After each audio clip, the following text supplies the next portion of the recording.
muito boa tarde. Sejam muito bem-vindos aqui ao Conselho Distrital de Lisboa.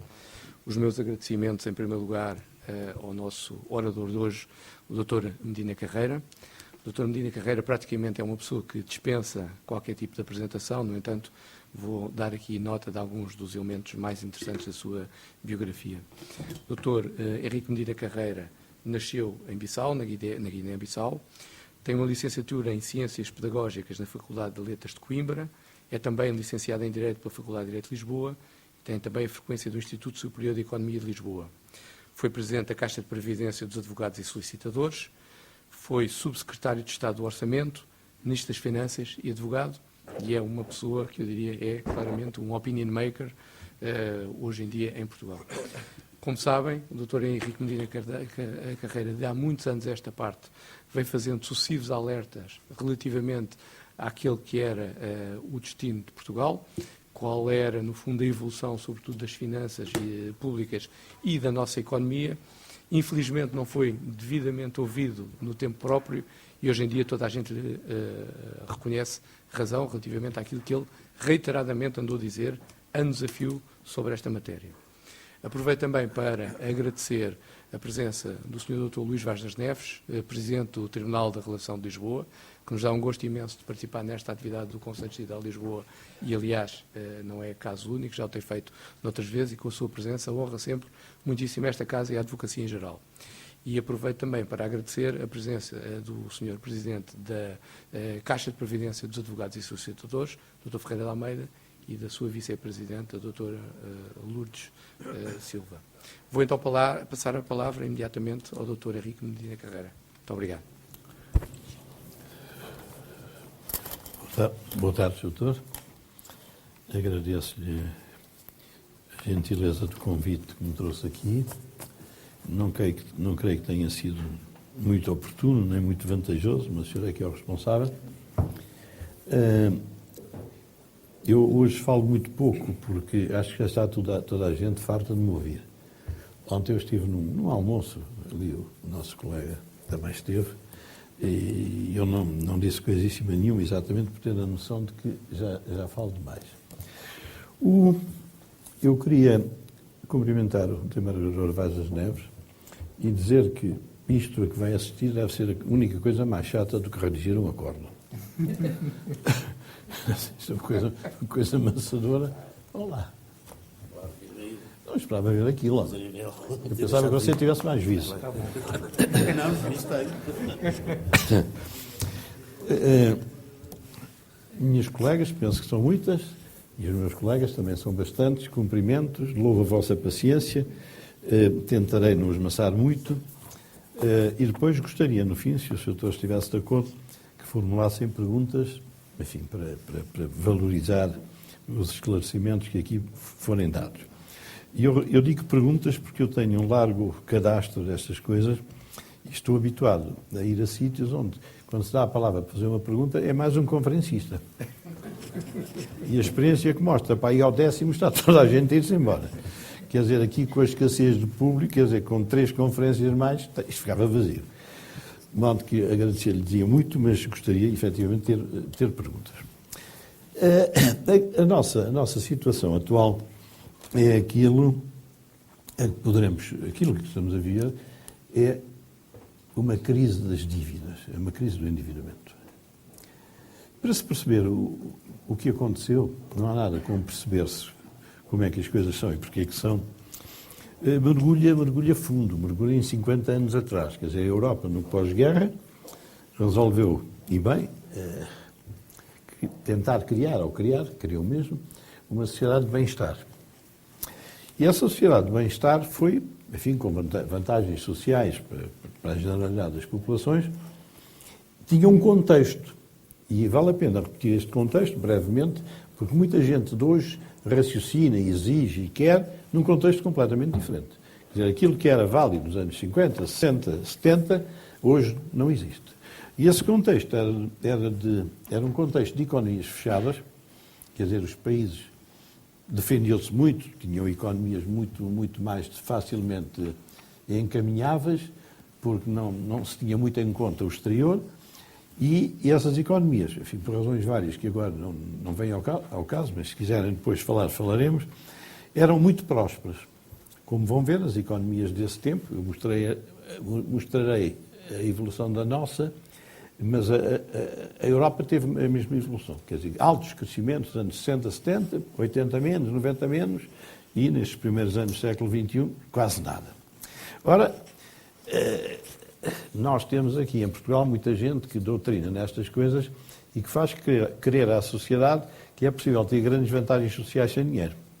Que é uma coisa que é boa vontade dos governantes e tal, é um progressista, é um tipo esperto e tal, mas é uma mentira. Não há vantagens sociais significativas sem economia. E, portanto, essas vantagens foram criadas no tempo de um certo tipo de economia, muito próspera, e hoje não a temos. Também nessa época havia um equilíbrio demográfico. Nascia muita gente que substituía aqueles que morriam.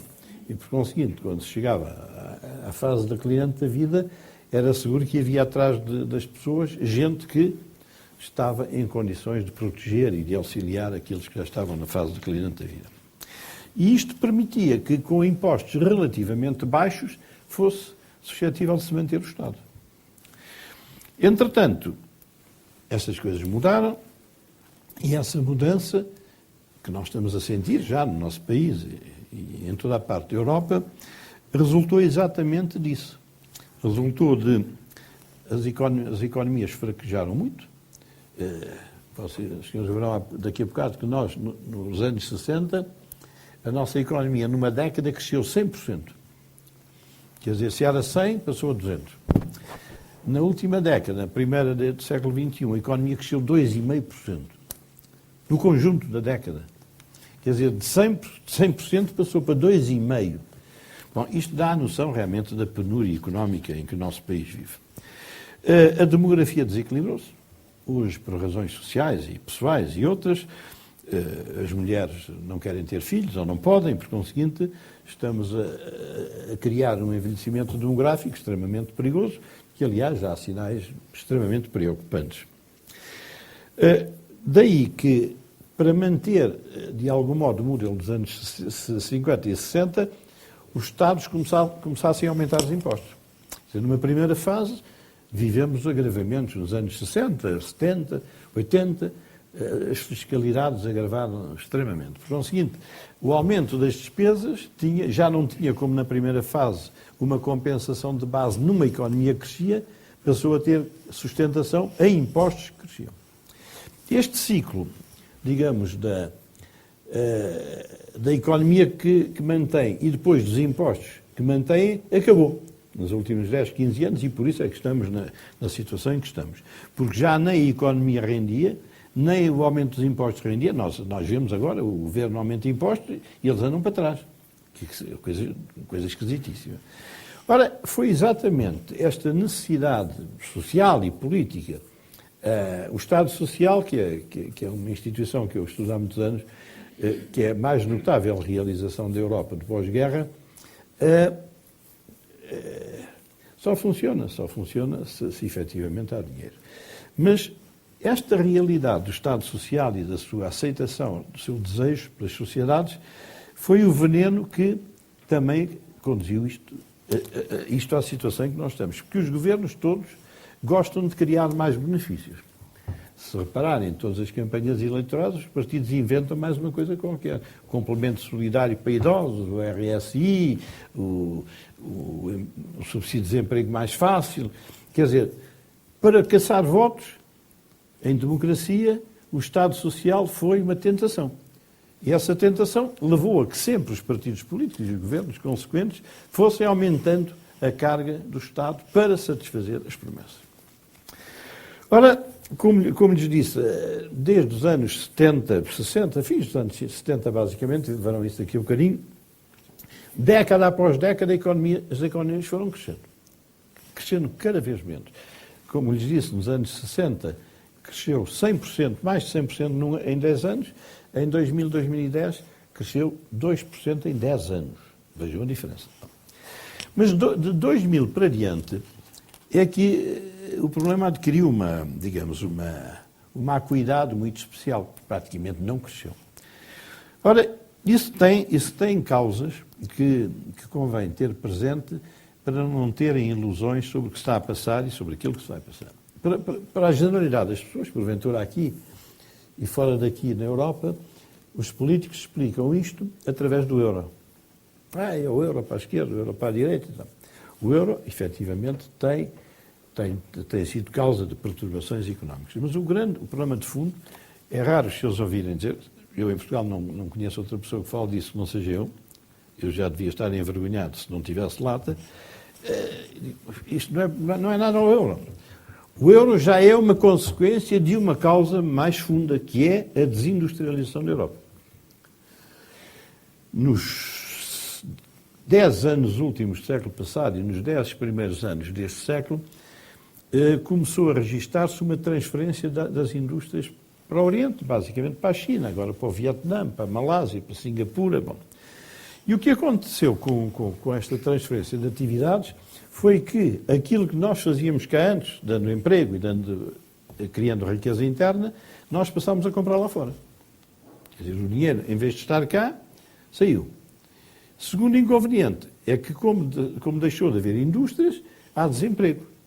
Este desemprego absolutamente explosivo é, em grande parte, produto da desindustrialização da Europa. E por isso ele é grande em toda a parte, enfim, nestes países assim como o nosso, e a Grécia e a Espanha pior, mas em toda a Europa o desemprego é 9, 8, 10%, 11%, e nos Estados Unidos é 8% hoje. De modo que a sociedade e as pessoas que intervêm nas sociedades não falam disto. Não percebo porquê, não sei se têm medo, se têm vergonha, mas o problema da Europa e do Ocidente é a desindustrialização. Nos Estados Unidos, a desindustrialização é imensa. Aqui há tempos eu li um livreiro que registava o seguinte: em 2005, 60% das exportações da China resultavam de empresas dos Estados Unidos que iam para a China. 60%. Estão a ver a importância que teve para o crescimento da produção chinesa e concomitantemente, num sentido oposto, o vazio que isto criou na própria sociedade americana. Portanto, para mim, a globalização e a inerente desindustrialização são a causa real da crise do Ocidente. O euro, porquê que aparece no meio desta confusão? Exatamente porque as economias ocidentais fraquejaram todas. E o euro, digamos que, enfim, que é um instrumento de rigidez na política económica, perante uma economia em debacle, o euro deixou de ter possibilidade de resolver os problemas económicos dos países. Nem a própria Alemanha, como direi daqui a um bocadinho, resiste a esta erosão resultante da desindustrialização e do euro. Não quero amassá-los muito com números, eu sei que os advogados não gostam de números. Eu, quando tenho discussões com um advogado, puxo números. Não. É um truque. Estou a brincar. A Itália, nos 15 últimos anos do século passado, cresceu 2%. Nos 10 primeiros deste século, cresceu 0,3%. 2 para 0,3%. A Alemanha cresceu 2,5%, nos 15, passou para 0,7%. Portugal era 3,8% e cresceu 0,7%. A Alemanha era 2,5% e passou para 0,9%. Quer dizer, a economia alemã foi a terceira economia da Europa que menos cresceu nos primeiros 10 anos deste século. As pessoas pensam que a Alemanha, que vai ter dinheiro aí para pagar as pensões da gente e outras coisas tais, não tenho ilusões. A própria Alemanha está em regressão económica, porque a Alemanha também começa a sentir alguns efeitos da desindustrialização, mas sobretudo os efeitos que resultam dos outros terem perdido as indústrias e a Alemanha ter deixado de poder exportar para os outros nas quantidades em que exportava. Porque é o seguinte, o problema atual da crise da Europa é um problema sério. O segundo problema que justifica o empobrecimento relativo do Ocidente é o petróleo. Para terem uma noção da importância relativa destes dois elementos, eu diria que em 2007 foi o ano em que esses países do petróleo e os países industriais da Ásia mais tiveram vantagens, correspondem à saída de 4% do PIB dos Estados Unidos e dos principais países europeus. Quer dizer, 4% do PIB em dinheiro foi para pagar a esses países o petróleo e a indústria. 4%. Num ano. Portanto, isto é um problema seríssimo. Gostaria de os advertir que não percam muito tempo a acreditar que, resolvido o euro, isto se resolve. Melhora, mas o euro, a resolução do euro não é condição suficiente. É condição necessária, mas não é suficiente.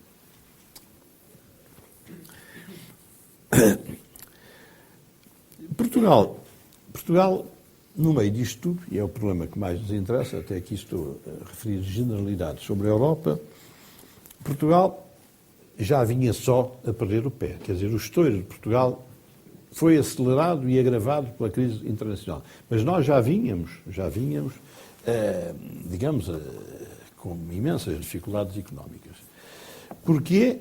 Porque o Estado português, eu não quero maçá-los, nem vou recomendar-lhes que comprem este livreco, mas quereria só dizer-lhes, enfim, de viva voz, para não pensarem que é mentira, eu de doido poderia passar em mentiroso aí, na afirmação da elite portuguesa.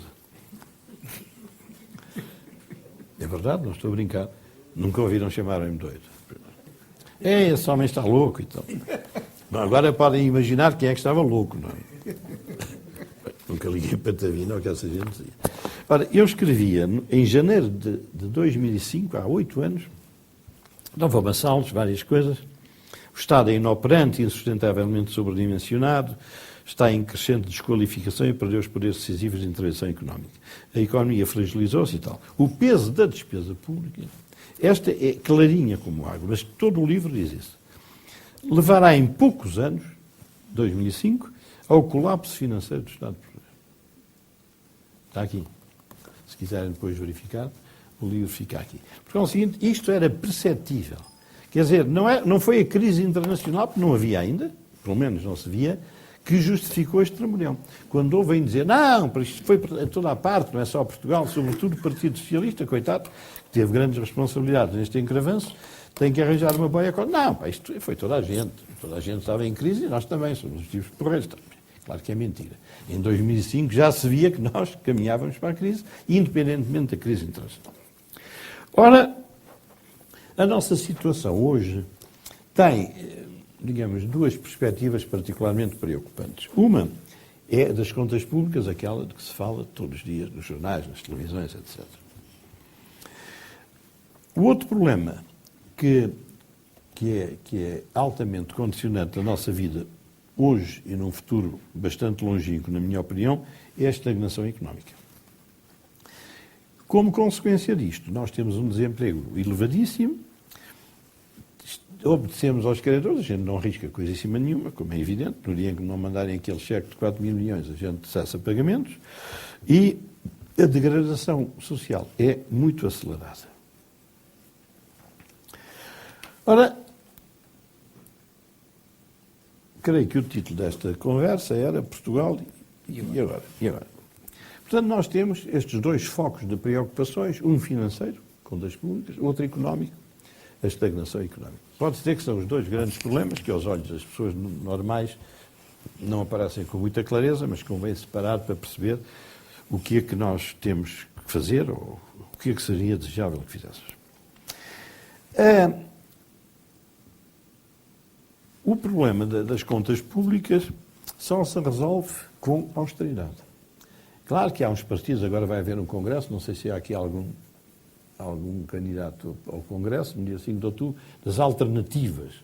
Eu estou para ver onde é que eles vão buscar dinheiro. Eu, se abrisse o congresso, dizia, bom, e dinheiro?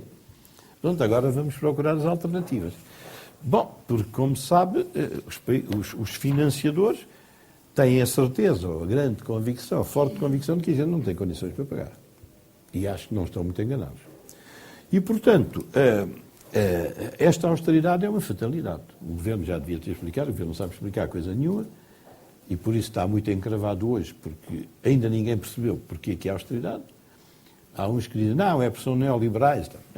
Aqui, quando há falta de dinheiro, não é socialismo, nem neoliberalismo, nem coisa nenhuma. É falta de dinheiro. Não há que perder tempo com a qualificação. As pessoas acreditam, há pessoas que dizem, isso é um neoliberal, logo se viu. E o Governo, que é pateta, em vez de dizer, não, pá, isto é falta de dinheiro, não somos neoliberais. Portanto, só com austeridade pela razão pura e simples de que não há dinheiro. Ponto. Não vale a pena perder tempo com divagações ideológicas e outras coisas. Qualquer pessoa que governasse Portugal hoje não tinha dinheiro para fazer uma política que não fosse austeridade. Ora, isto, enfim, são umas cantilenas esparsas. Gostaria agora de lhe mostrar em linguagem gráfica. Creio que há aqui alguns inimigos da linguagem gráfica, mas eu falarei devagarinho para não esmeçar muito. E começaríamos por este gráfico 1 que representa o comportamento da economia portuguesa desde há 50 anos. Nos 10 anos dos anos 60, a economia cresceu em 10 anos 100%. 106, não é, inflação? Logo nos anos 70, cresceu metade.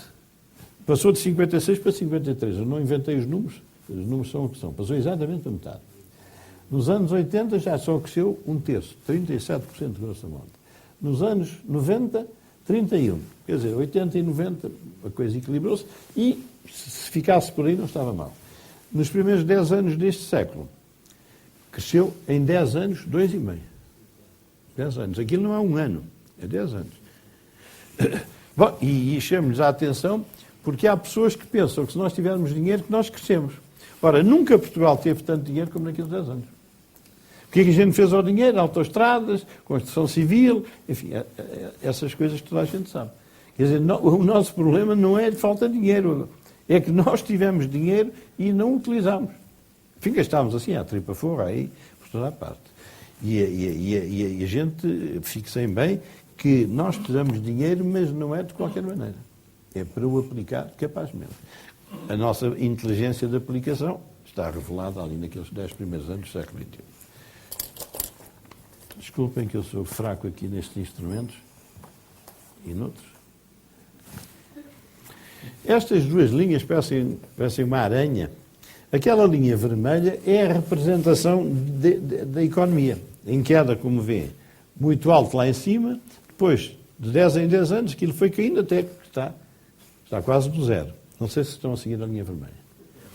E o que é que aconteceu à despesa pública? A despesa pública foi sempre crescendo. É aquela linha azul, ou lilás, é azul. É uma linha azul. Quer dizer, o Estado,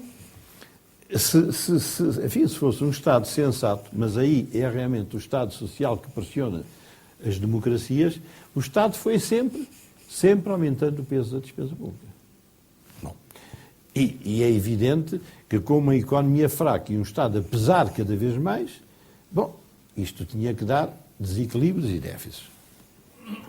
Vamos ver agora a fatalidade destas coisas. Neste novo gráfico 3, aquelas linhas lilazes representam o crescimento da despesa pública. Reparem que desde 60 até 2010, portanto, meio século, todas as décadas, a despesa pública foi subindo. E neste último ano, 2010, andava por 50% do produto. Mas reparem nos retângulos amarelos, que são os impostos. Quer dizer, nos anos 60 e 70, os impostos mais ou menos chegavam para as despesas. A partir daí, a diferença entre a despesa, quer dizer, linhas lilazes, e os retângulos amarelos é cada vez maior. De tal maneira que em 2010 a diferença é de 34 para 51. É isso? Não sei se conseguem ver. Quer dizer, faltaram 17 pontos de impostos para cobrir a despesa. Bem, aqui percebe-se perfeitamente o estouro em que nós queremos. Não sei se querem comentar ou se querem... Eu pedia-lhes o favor de, enfim, porem as dúvidas sobre os gráficos. Percebeu-se isto que eu... Conclusão. Isto é a evolução da dívida pública. Como o Estado não tinha dinheiro resultante de impostos e outras receitas normais, os déficits cavaram. Para colmatar os déficits foi-se pedir dinheiro emprestado. Bom, e veio aqui nos últimos 5, 10 anos a explosão da despesa pública. É aqui que está a origem da crise do Estado português. É nesta evolução... Não preciso, desculpa. Ali, deixe-me cá ver, começa... 180. É 80, são 30 anos. 30 anos. Enfim, isto era tudo suportável até aí, 2005, ou qualquer coisa no género. Mas depois, sobretudo depois da crise internacional, apareceram uns teóricos... Mas não foram os teóricos de cá, foram teóricos da Europa. Não, é preciso o Estado gastar dinheiro para a economia crescer. Bom, a gente endividou-se para a economia crescer e a economia não cresceu. Porquê? Não sei se há aqui algum neo-keynesiano. Há? É que se chamam neo-keynesianos esses sujeitos que, enfim, não perceberam ainda o mundo. O keynesianismo dizia o Estado gasta quando a economia fraqueja. Bom, e era assim, porque o Estado estava perante um país fechado. E quando metia dinheiro no circuito, as pessoas compravam mais latas de sardinha, mais batatas, mais trigo do Alentejo, etc. Ficava cá o dinheiro e a economia crescia. Agora não, como não há fronteiras, não há nada, a gente põe mais dinheiro e ele vai para a Espanha, para a França, para a Itália, para o Egito, para toda a parte. Bom, mas esta gente não percebeu. Essa nossa elite de neo-keynesianos zangam-se muito comigo, mas não perceberam isto. Que o dinheiro hoje, posto por Estado ou por outros qualquer, em grande parte sai logo. Eu costumo dizer, a malta vem logo ao Corte Inglês e abastece. Por isso é que nós recebemos muito dinheiro, gastamos muito dinheiro, mas ele sumiu-se imediatamente. E isto é uma advertência para que, se vier dinheiro para a gente ter a política de 2000, 2010, não serve para nada. Serve para ficarmos mais endividados, mais encravados. Ora, o que é que contribuiu? Isto interessa, enfim, aos advogados também, como é óbvio. O que é que contribuiu muito para o crescimento da despesa? Foram chamadas despesas sociais. Eu aqui só considero a proteção social, que é a linha de cima, seguros, subsídio de desemprego, etc., etc., a saúde e a educação, que são aquelas linhazinhas de baixo. Olha-se para ali, qualquer pessoa conclui logo que se só fosse a saúde e a educação, o Estado português não tinha problemas de dinheiro. Aqueles valores todos somados, os 19,5 e 20 da proteção social, pensões, basicamente, desemprego, RSI, etc., etc., é que têm tido esta galopada, que, enfim, passam de 2,4 em 1960 para 19,5 em 2010. Quer dizer, uma boa parte, para além dos disparates, das autoestradas, etc., uma boa parte do dinheiro que veio e que o Estado cobrou foi para cobrir as despesas sociais. Em média, em cada 100 que o Estado gastou mais, 70 gastou mais no social. Porquê? É o tal Estado Social que dá votos. E é por isso é que os partidos políticos todos prometem, todos queriam um novo benefício. Este gráfico, eu não conheço outro que tivesse sido feito por outra pessoa, mas acho que este gráfico esclarece muito, digamos, o sentido da evolução e, sobretudo, o sentido do risco, porque aqui está um grande peso da despesa pública. E vão ver que, sem se mexer nisto, a despesa pública não vai entrar nos eixos. Isto pretende representar a evolução do número de pensionistas. Em 70 nós tínhamos 250 mil pensionistas. É a primeira retângulozinha. Este amarelo é muito desmaiado. Mas depois, logo em 80, tivemos muito mais. Foi 25 de Abril, criou várias condições para que... E agora, em 2010, temos praticamente 3 milhões e 600 mil pensionistas. Se lhe acrescentarem 700 mil funcionários, passa para 4.300. Se lhe acrescentassem mais 400 mil desempregados, passa para 4.700. Se lhe juntarem 3 mil rendimento social de inserção, 4.700, passa 5 milhões. Em Portugal, praticamente há 5 milhões de pessoas a trabalhar. Se alguém acha que é possível fazer muitas maravilhas políticas, não. O Estado tem que ter dinheiro todos os meses para pagar a quase 5 milhões de pessoas. 5 milhões. Portanto, aquilo que os senhores ouvem, em geral, é tudo uma vigarice. Não vale a pena perder muito tempo a ouvir. Este é o aspecto das pensões que é muito importante, porque se percebe qual vai ser necessariamente o tratamento das pensões dentro de 10 anos. Eu não sei se alguma vez viram esse programa que eu tenho na televisão, que as dito me perguntam, então, e a minha pensão? Não sei se já viram isso. Aquilo é uma piada que ela queria, penso eu. E eu digo sempre, vai ser simbólica. Que ela tem 50 anos, quer dizer, daqui a 15 ou qualquer coisa, ela julga que tem direito a 2.000 e dão-lhe 300 euros ou qualquer coisa e mandam-lhe ir cantar para outra freguesia. Porque é assim, porque 38%, que é aquele retângulo de direito, 38% das contribuições dos impostos são para pensionistas. 38%.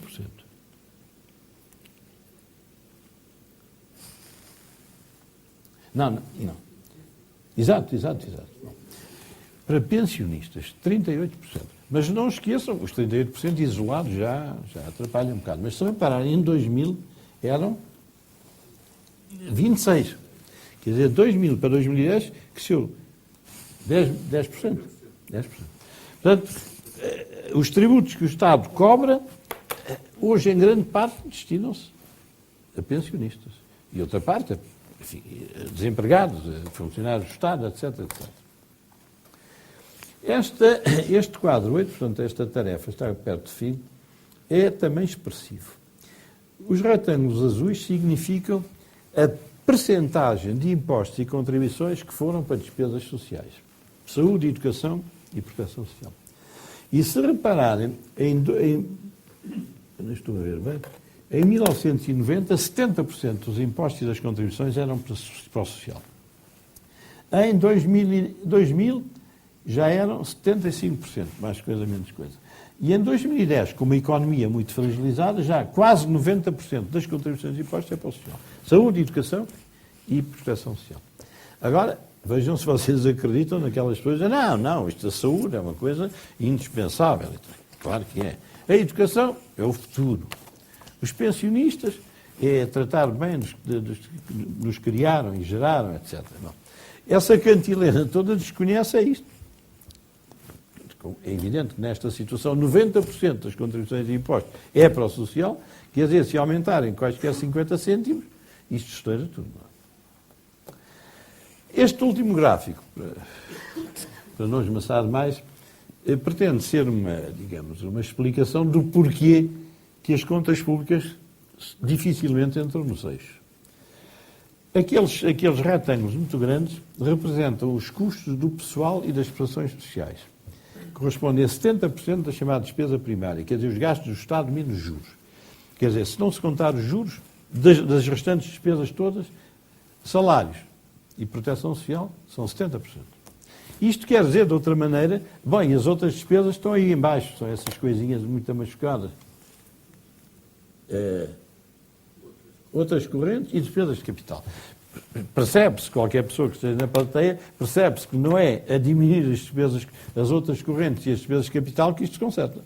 A única zona em que se pode e tem que se tirar um bom pedaço é neste. Porque se tirar um bom pedaço nas outras não há despesas. Quer dizer, quem diga que é possível constatar as contas públicas sem mexer no pessoal nas prestações sociais, bom, o Tribunal Constitucional sabiamente veio dizer aquilo que diz. Eu acho que o Tribunal Constitucional não percebeu que a Constituição foi feita no tempo em que a gente fazia dinheiro.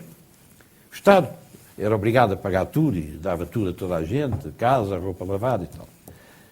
Mas quando a gente fazia dinheiro. Os nossos colegas juristas do Tribunal Constitucional ainda não acordaram para perceber que a gente já não faz dinheiro. Porque é o seguinte, a Constituição garante, mas não há dinheiro. O que é que isto representa? Eu estou no meio de juristas, certamente todos mais ilustres que eu, gostaria que me explicassem como é que é. A Constituição manda pagar, mas não há dinheiro. De onde é que ele veio? Eu, quando estava no governo, a gente mandava fazer caixotes de dinheiro, havia sempre. Para ir à mercearia, toda a gente tinha. Não era embaraço nenhum discutir salário, sim senhora, estava lá mais 10%, então, mais uma tonelada de notas. Agora não. Eu gostava que os senhores juízes do Tribunal Constitucional olhassem para isto. Claro que eles não têm culpa de que a Constituição esteja desatualizada. Isto é um problema dos políticos. Bom, mas eles não podem desconhecer que aquela Constituição, em tudo que cria obrigações pecuniárias sobre o Estado, só depende de ter dinheiro.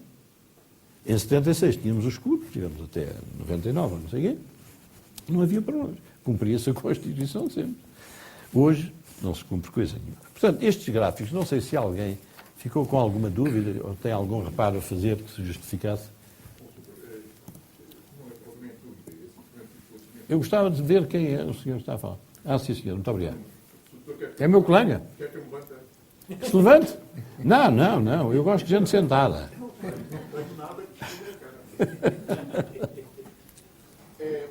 É simplesmente quanto a números. O doutor deu como pensionistas 6 milhões, salvo erro. Não. 3.600.000. Pois é, que 6 milhões? Estava uma população Não havia mais nada que pensionista. Desculpe.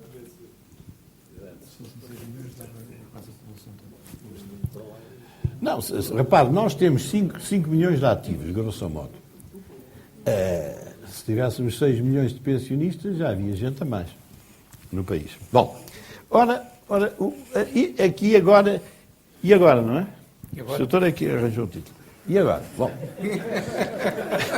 E arranjou-me um 31, como é evidente. Eu não consigo convencer ninguém das saídas. A primeira tarefa, porque isso resulta daquele acordo que foi feito pelos estrangeiros, estes estrangeiros vieram cá um ano e meio mais tarde do que deviam ter vindo. Eu lembro de estar num programa de televisão em janeiro de 2010, não sei se alguém viu esse programa, não deve ter visto, eu dizia, eu estou ansioso por ver chegar ao fim de Madura, para ir nos estrangeiros. Lembra-se de janeiro de 2010 com a Fátima Campos Ferreira. E a gente já precisava desta tropa cá, para pôr alguma ordem nisto. Bom, mas nunca um governo apoiado num partido perde para o FMI vir cá. Eu estive num governo que era só de um partido e não conseguimos que o FMI viesse. Foi preciso o governo cair para vir um governo de 2 partidos. Porquê? Bom, porque um governo diz, eu perco a popularidade toda, não é? Melhor é tramar aqui o vizinho do lado. Pronto, então mete o vizinho e agora está tudo bem. Então é o seguinte, as pessoas não percebem nada das coisas, não têm experiência, nada.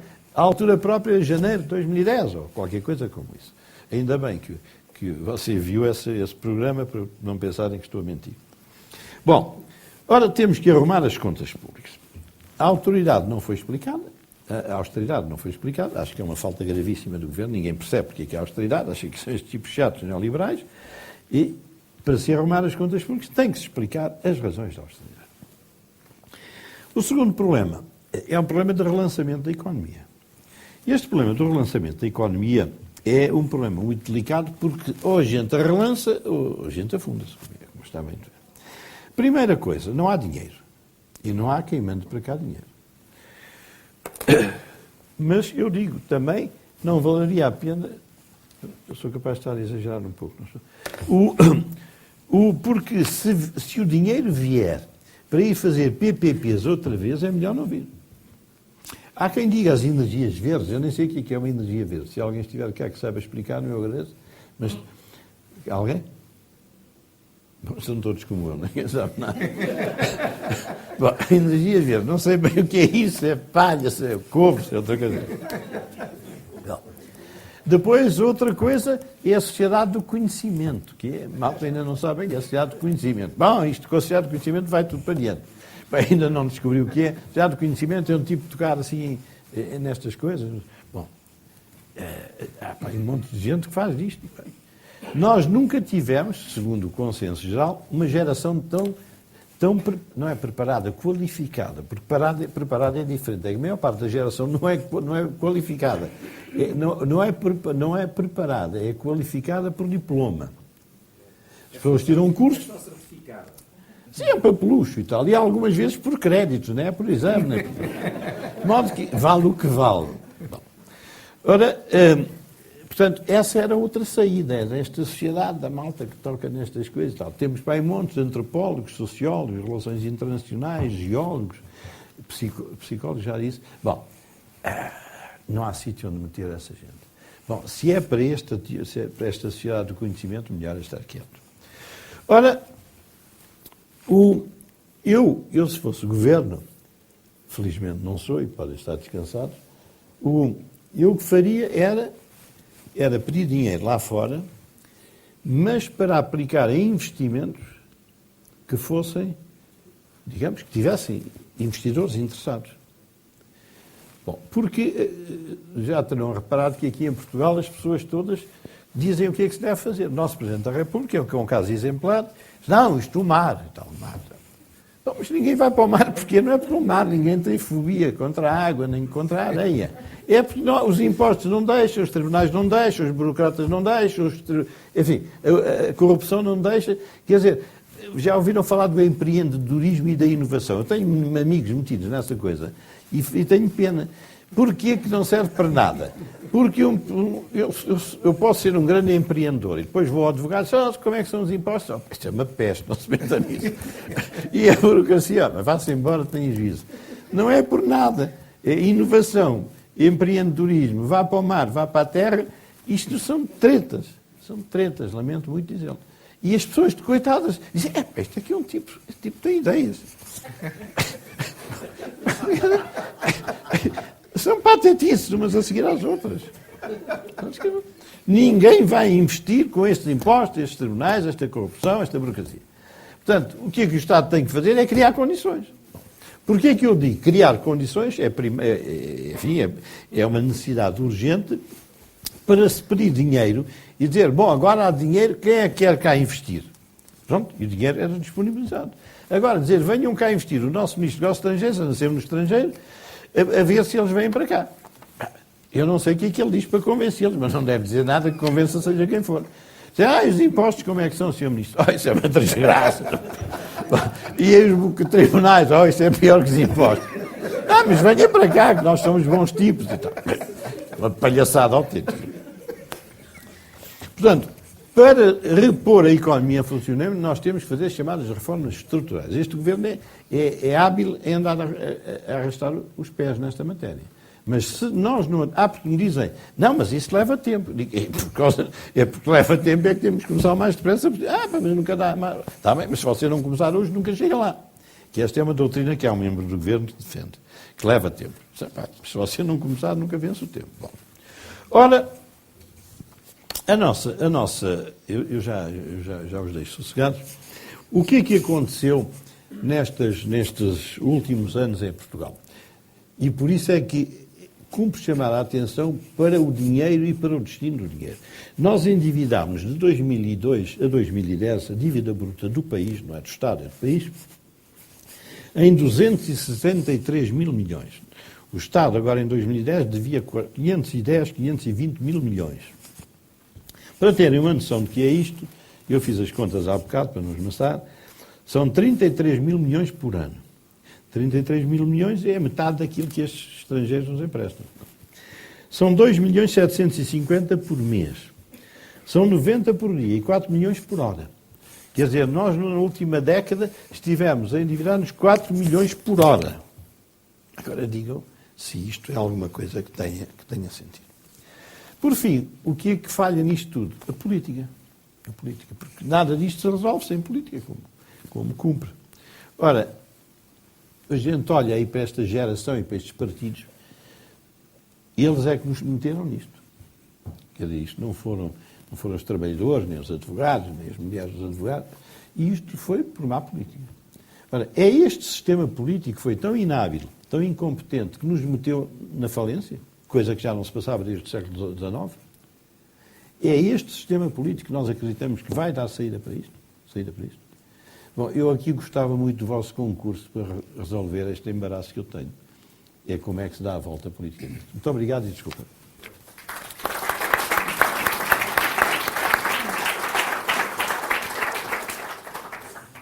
Vou passar a palavra à audiência, não sem antes fazer um agradecimento à clareza da exposição do Dr. Medina Carreira, mas também, justamente, pegar-lhe aqui na palavra quando falou do século XIX. Eu próprio, enfim, para me preparar para esta conferência, também tive que estudar um bocadinho. Olha, uma vez, deixe-me contar uma história só para lhe dar tempo.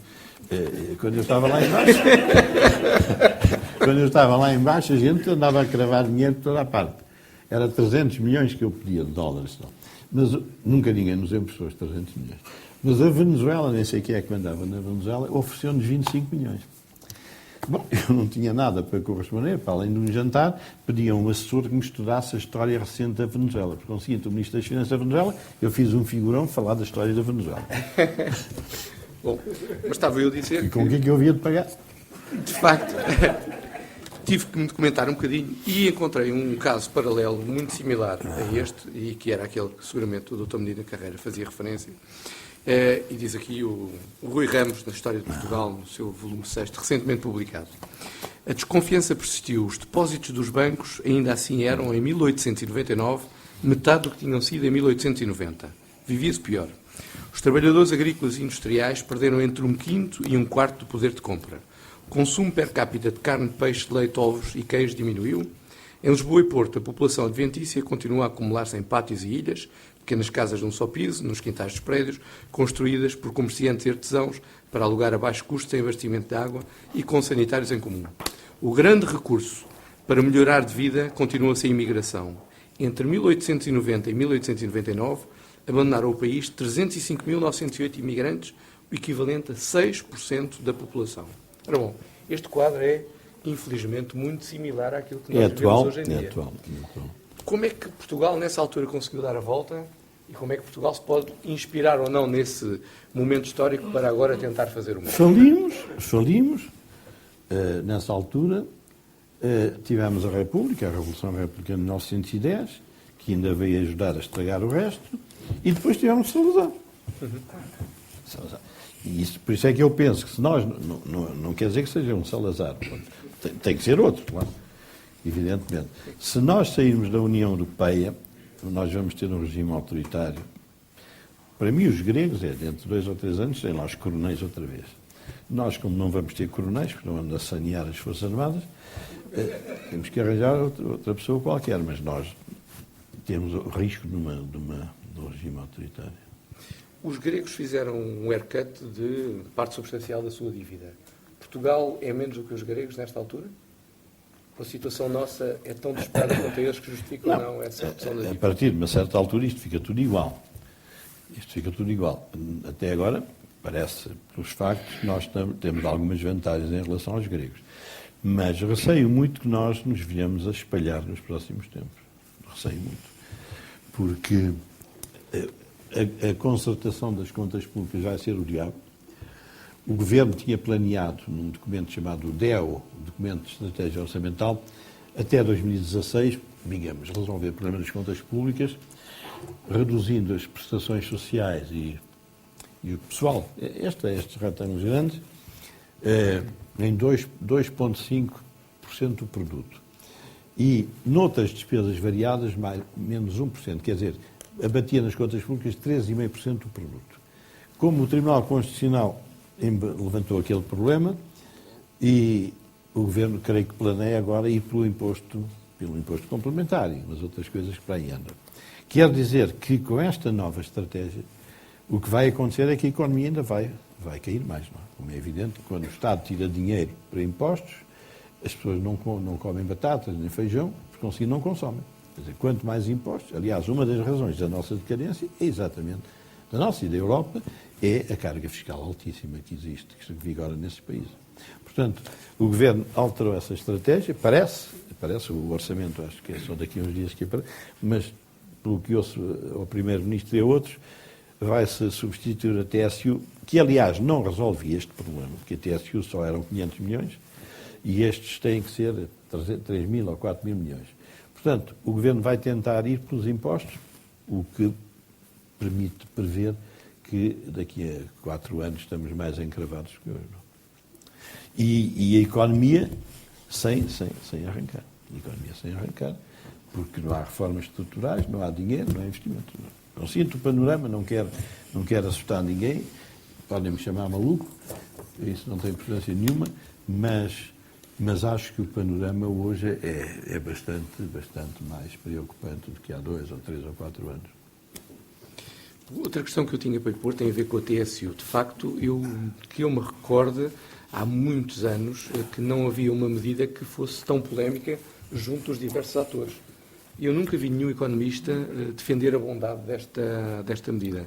Como é que é possível um governo avançar com uma TSU? Isso nem é economia, nem é finanças, não é coisa nenhuma. Em Portugal e em outros países há uma grande animosidade entre empresários e trabalhadores, como é natural. Passa pela cabeça de alguém.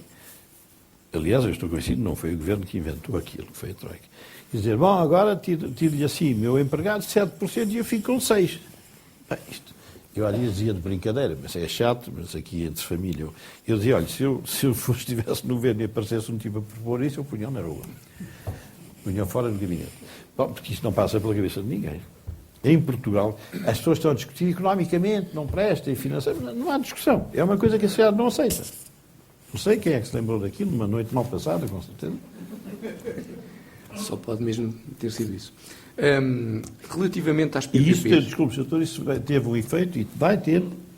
Isto foi uma grande marretada no Governo. Essa é uma evidência. Relativamente às PPPs, e já que estamos aqui numa audiência de juristas, outra coisa que eu não percebo é porque é que ainda não se invocou, de facto, a alteração óbvia e substancial. 437. Mais que 437, é que o Estado, quando contratou, era solvente. O Estado de hoje não é solvente. Eu não sei se há aqui algum advogado que queira contestar a minha tese. E eu, se fosse o governo, dizia, meus caros senhores, sentem-se aí à mesa. Quanto é que os senhores querem abater essa coisa? 2%. Não, pá, isso é pouquinho. Então, olha, eu cesso de pagamentos. Vão para o tribunal. Era só isto que eu faria. Se eu desembargador, teria lá um embaraçozito, coitado, mas era o que eu fazia. Não querem, não sei. Então, cesso de pagamentos. Pronto, a gente vai para o tribunal. Doutor, mas como é que financiou as PPPs? São bancos estrangeiros que agora também nos estão a dar dinheiro da Troika, não é? Sim, mas está bem, isto exige explicação. É saber quanto é que é para os bancos estrangeiros. É 5% dos 15%? Sim, senhora. O Estado paga os 5% dos 15%. E ainda levam mais 3 ou 4, para não dizerem que vão mal aviados. Pronto, passa para 8. E pronto, passa 16 para 8. E volta-se à alteração das circunstâncias, exceto para os bancos. Bom, 437 é o mínimo que ocorre a qualquer jurista. Mas é pior que o 437, é que é o estado de falência. É um estado de falência. Porquê é que o governo se sente à vontade para cortar salários e pensões? É porque está falido o Estado. Mas porquê que está falido para os trabalhadores e não está falido para essa gente? Eu gostava de ouvir contestação a isso, porque eu até tenho medo. Essa gente é que está a mandar dinheiro para cá. Bom, mas eu não estou a dizer que não se pague essa gente. Bom, eles, aliás, não estão a mandar dinheiro, já mandaram, mas agora já pararam. Isto parvos não são muitos. Não percebi? Sim. O Romentório diz Mónica, sou advogado há 32 anos. Não se importa de... agora é que estou a ver. Parece que está aí uma trincheira da Guerra de 14. Não percebi o que é que ele diz. Eu não estou, mas vivemos num país que é quase uma tourada e a pergunta tem exatamente a ver com isso. Ou seja, tendo nós chegado à situação em que estamos, ou seja, num país falido, aliás, desprovido de soberania, e tutelado por uma troika. Aliás, há um exemplo similar em 1925, quando o general Sinel de Cordes, que está o país falido nessa altura... É um bocadinho mais tarde que 25. Sim, mas vai à Sociedade das Nações pedir... vai pedir, tentar arranjar um empréstimo e eles lhe dizem que sim, senhor, desde Sabe onde é que estiveram ficassem... hospedados esses técnicos? Como diz? Sabe onde é que esses técnicos estiveram hospedados? Os técnicos em Nova Iorque não fazem Na menores Sociedade das ideias. Nações, no Palace Hotel. Pronto, mas se fosse no Policy também não era por causa disso que ia à falência. Já estava. Agora, a questão é que nessa altura, quando a proposta foi que se fizesse a fiscalização por estrangeiros das receitas alfandegárias, o general, pelo menos, negou-se. E, a partir daí, houve um golpe de Estado, que, na sequência dos milhares que tinha havido anteriormente, aliás, feito também por tenentes e capitães e essa coisa toda, e que fizeram o 28 de maio de 1926. Eu vim aqui, basicamente, porque, tendo o Sr. tido a coragem de publicamente denunciar a pouca vergonha... Eu sou meio surdo, sabe? Eu estou a dizer que vim aqui exatamente para um lado, elogiá-lo pela coragem que tem tido. Não, é que as pessoas pensam que eu ouço bem, sabe? De publicamente ter apresentado as contas que nos levaram à falência e que tem que haver responsáveis e saber, porque isso é que me interessava, as conclusões face à situação calamitosa que nos deixa filhos, netos e enteados empenhados até às orelhas para os próximos 30 anos. E se o doutor considera ou não que isto envolve matéria criminal para julgar alguém. Para já era isto hoje. Eu penso que haverá penalistas aqui. Eu não faço penal há muitos anos. Mas essa historieta que o senhor está a contar tem uma importância imensa, porque dessa historieta é que o Salazar desceu de Coimbra. Isso passou-se em fins de 27 e havia duas políticas no terreno. Uma do Salazar, que escrevia lá no Jornal Católico, e outra era do Governo. A tese do Governo é que precisamos de um grande empréstimo, a malta resolve tudo assim de qualquer maneira, de 12 milhões e 500 mil libras. E o Salazar dizia, não, isto sem consertar o orçamento, não se vai. Bom, veio cá uma brigada, enfim, um grupo de técnicos da Sociedade das Nações, instalada nesse tal hotel, e que fez um relatório em que dizia, bom, sim senhor, emprestem lá dinheiro a essa gente, mas se eles falharem, a gente vai logo às alfândegas apanhar, que era onde havia dinheiro, parece. O Sinel de Cortes, não sei se estava doente ou se simulou estar doente, invocou uma pneumonia, uma gripe grave e tal. E não foi a Geneve. E foi o Ivens Ferraz. O Ivens Ferraz foi a Geneve e disse, sim senhor, a gente arranja dinheiro, mas... E o homem, coitado, um patriota, eu depois conto-lhe o que se passou comigo, que era uma coisa mais ou menos parecida. E disse, não senhora, não havia telemóveis, nem coisa nenhuma, e os telegramas chegaram aqui a dizer, um patriota, o general Ivens Ferraz, disse que não, que era a soberania, não sei, coitado. Bom, e o homem meteu-se em comboio e veio para aí abaixo e foi bem recebido em algumas estações. Na estação de Coimbra juntou-se uma multidão a aplaudi-lo, pelo seu patriotismo. Bom, chegou a Lisboa, não tinha era política, nem dinheiro, nem coisa nenhuma. Nessa altura é que os militares cederam perante a velha reivindicação de Salazar, é que só vinha se fosse ele a passar cheques. Bom, e pronto, e assim surgiu o Salazar por causa desse grande empréstimo. Eu, quando estive no governo, houve uma proposta, enfim, de uma entidade qualquer ali dos Estados Unidos, tomavam conta do nosso ouro, era só para governá-lo.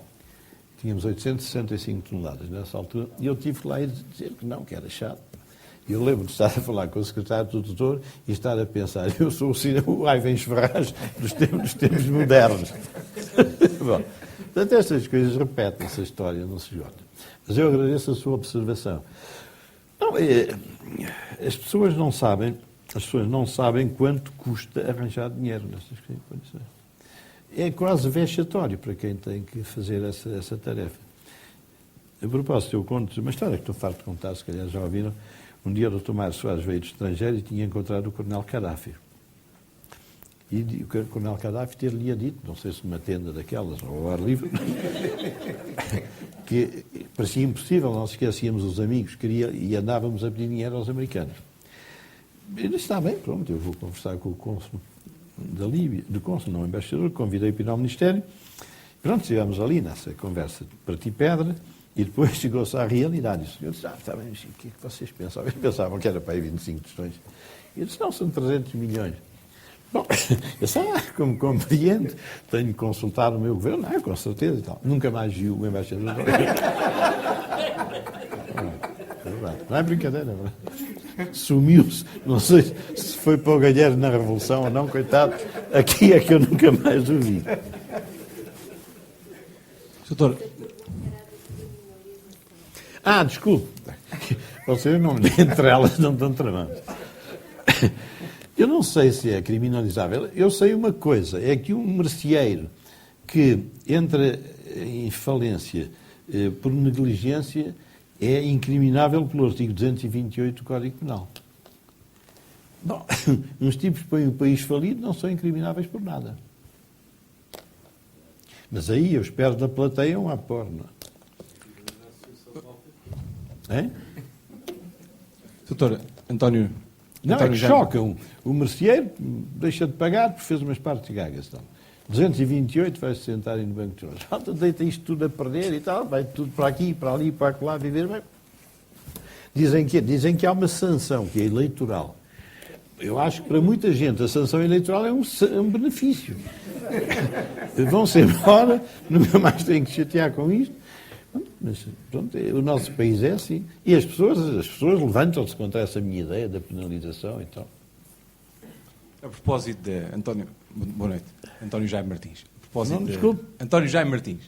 António Jaime Martins, sim, senhor Setor. A propósito das PPPs, não querendo tirar serviço aos colegas, eu, se calhar, antes de ir para o 437, punha lá uns engenheiros a fazer umas sondagens nas autoestradas.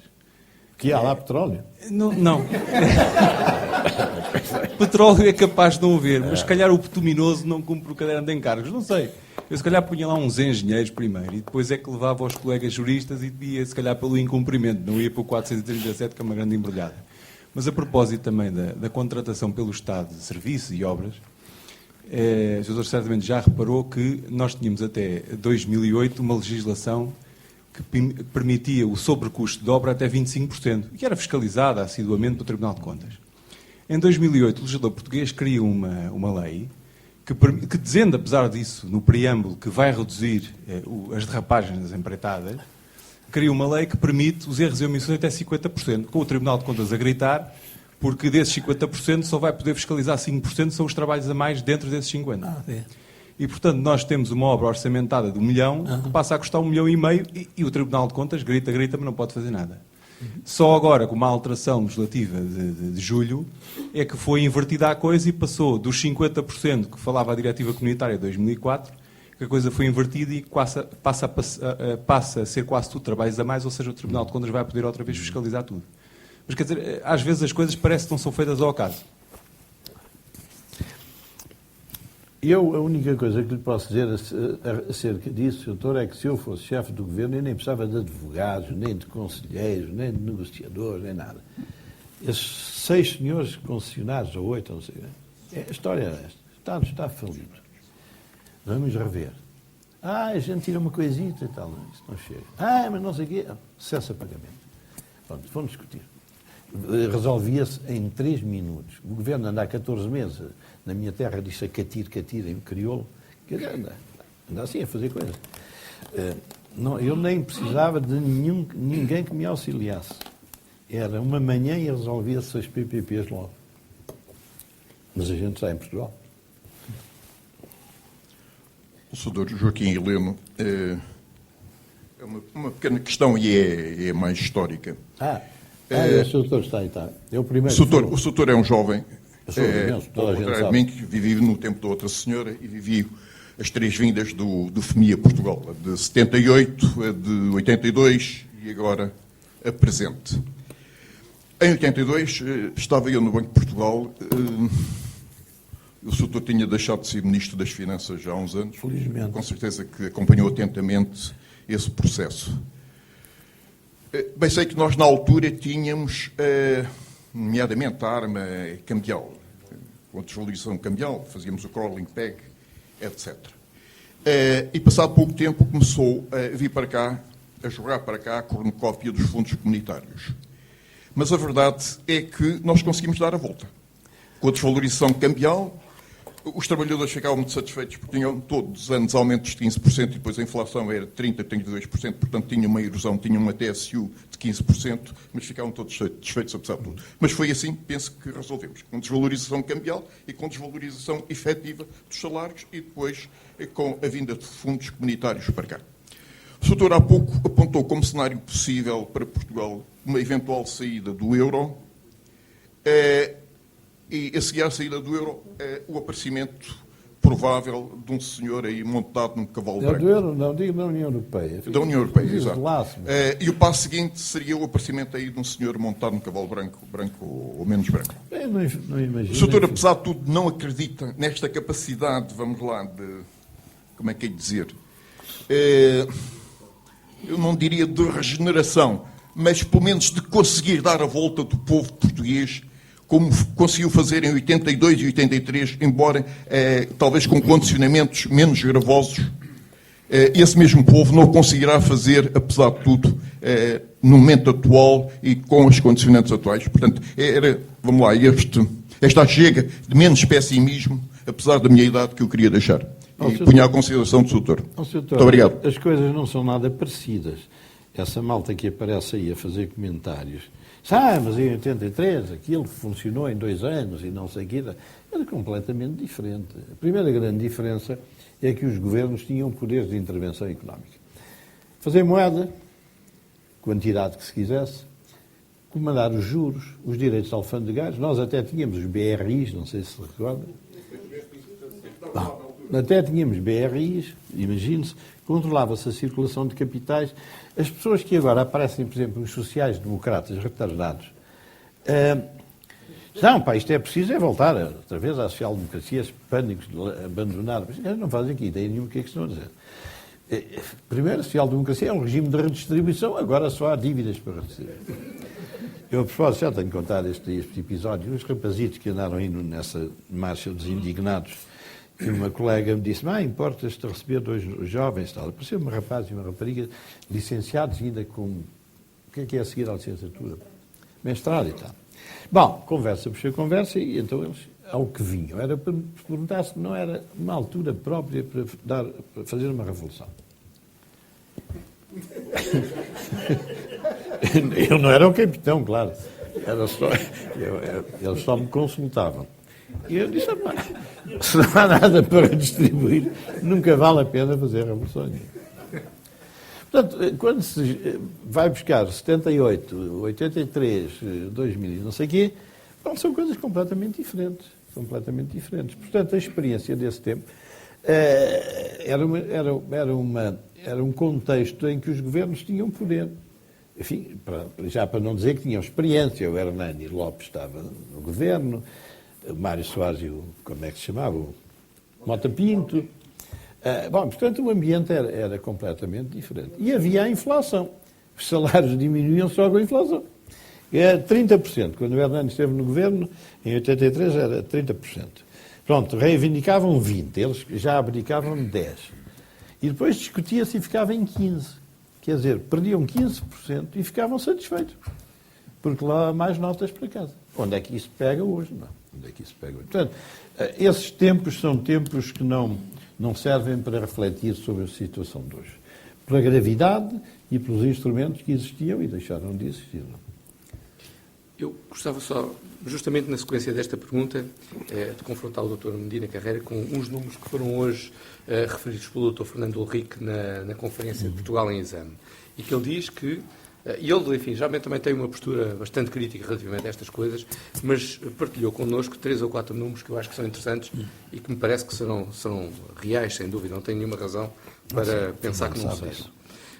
E diz ele o seguinte, o comentário que faz, bom, estes números que eu vou referir a seguir são bons em qualquer parte do mundo e, portanto, não devemos estar sempre a pensar que isto vai necessariamente para o buraco. O primeiro número é o déficit orçamental do país sem medidas extraordinárias, que ele diz que em 2009, 2010 andava à volta de 17 mil milhões por ano, em 2012 passou para 10 mil milhões de euros por ano. Ou seja, em termos de PIB, este déficit orçamental sem medidas extraordinárias passou de 10% para apenas 6,1%. Estamos a falar, portanto, de 2009, 2010 para 2012. Quanto ao déficit primário, sem juros e sem medidas extraordinárias de novo, em 2009, 2010 era 12 mil milhões, correspondente a 7% do PIB, e hoje anda à volta de 1.400 milhões, que é 1% do PIB. E o terceiro número que ele partilhou connosco, a balança de bens e serviços, que em 2008 seria negativa em cerca de 9,5% do PIB e que agora em 2012 deverá ser praticamente equilibrada.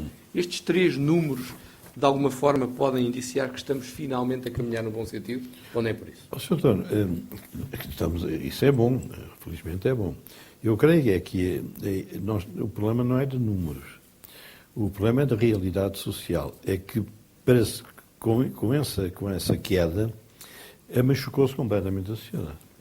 A sociedade está completamente destruída, em miséria, enfim, importa se importa não. O problema que se põe, a meu ver, é o problema de resistência da sociedade para, durante um longo período, sofrer uma cura tão severa. Não? Eu já nem olho muito para números, olho mais para a realidade social. Não sei bem como é que a sociedade vai reagir, ou se ela reaja bem, porque também reagir mal também não serve de nada, mas enfim, é difícil que haja condições de resistência. Porque nós vamos entrar no ciclo de o desemprego, vai para a casa dos pais, depois os pais vivem de pensões, morrem, mas não se têm para onde ir, as crianças não vão para a escola. Quer dizer, acho que nós estamos a entrar numa fase que não conhecemos precedentes nas nossas vidas, ninguém viveu uma coisa parecida, e isso é que eu acho que vai ser a resposta. Digamos, a capacidade de interiorizar e de resistir psicologicamente a qualquer coisa que é assustadora. E é assustadora porque ninguém pensa que isto é uma dessas crises de 78 e 83, que era um ano e meio, não sei o quê, resolvia-se tudo. Não, isto é para muitos anos. Para a minha vida é óbvio, para a minha filha também vai crise. E não tenho netos, mas também se calhar a crise permanecia com os netos. Não? Porque nós não temos nenhuma condição para crescer. E se nos acontecesse uma coisa excepcional, seria uma desgraça daqui a um tempo, era termos petróleo, por isso é que eu me lembrei das sondagens do petróleo, porque pronto, a nossa geração desatava a comer e a disparatar, e pronto, daqui a 30 anos o petróleo acabava e a malta estava pior do que hoje, não é?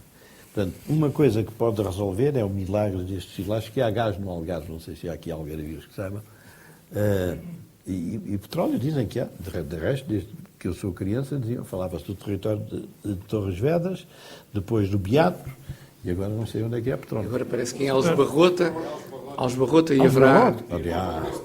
haverá 8 mil barris por dia, que não servem para nada, mas é melhor que Deve nada. ser uma alma de um espanhol morto lá. É pouco.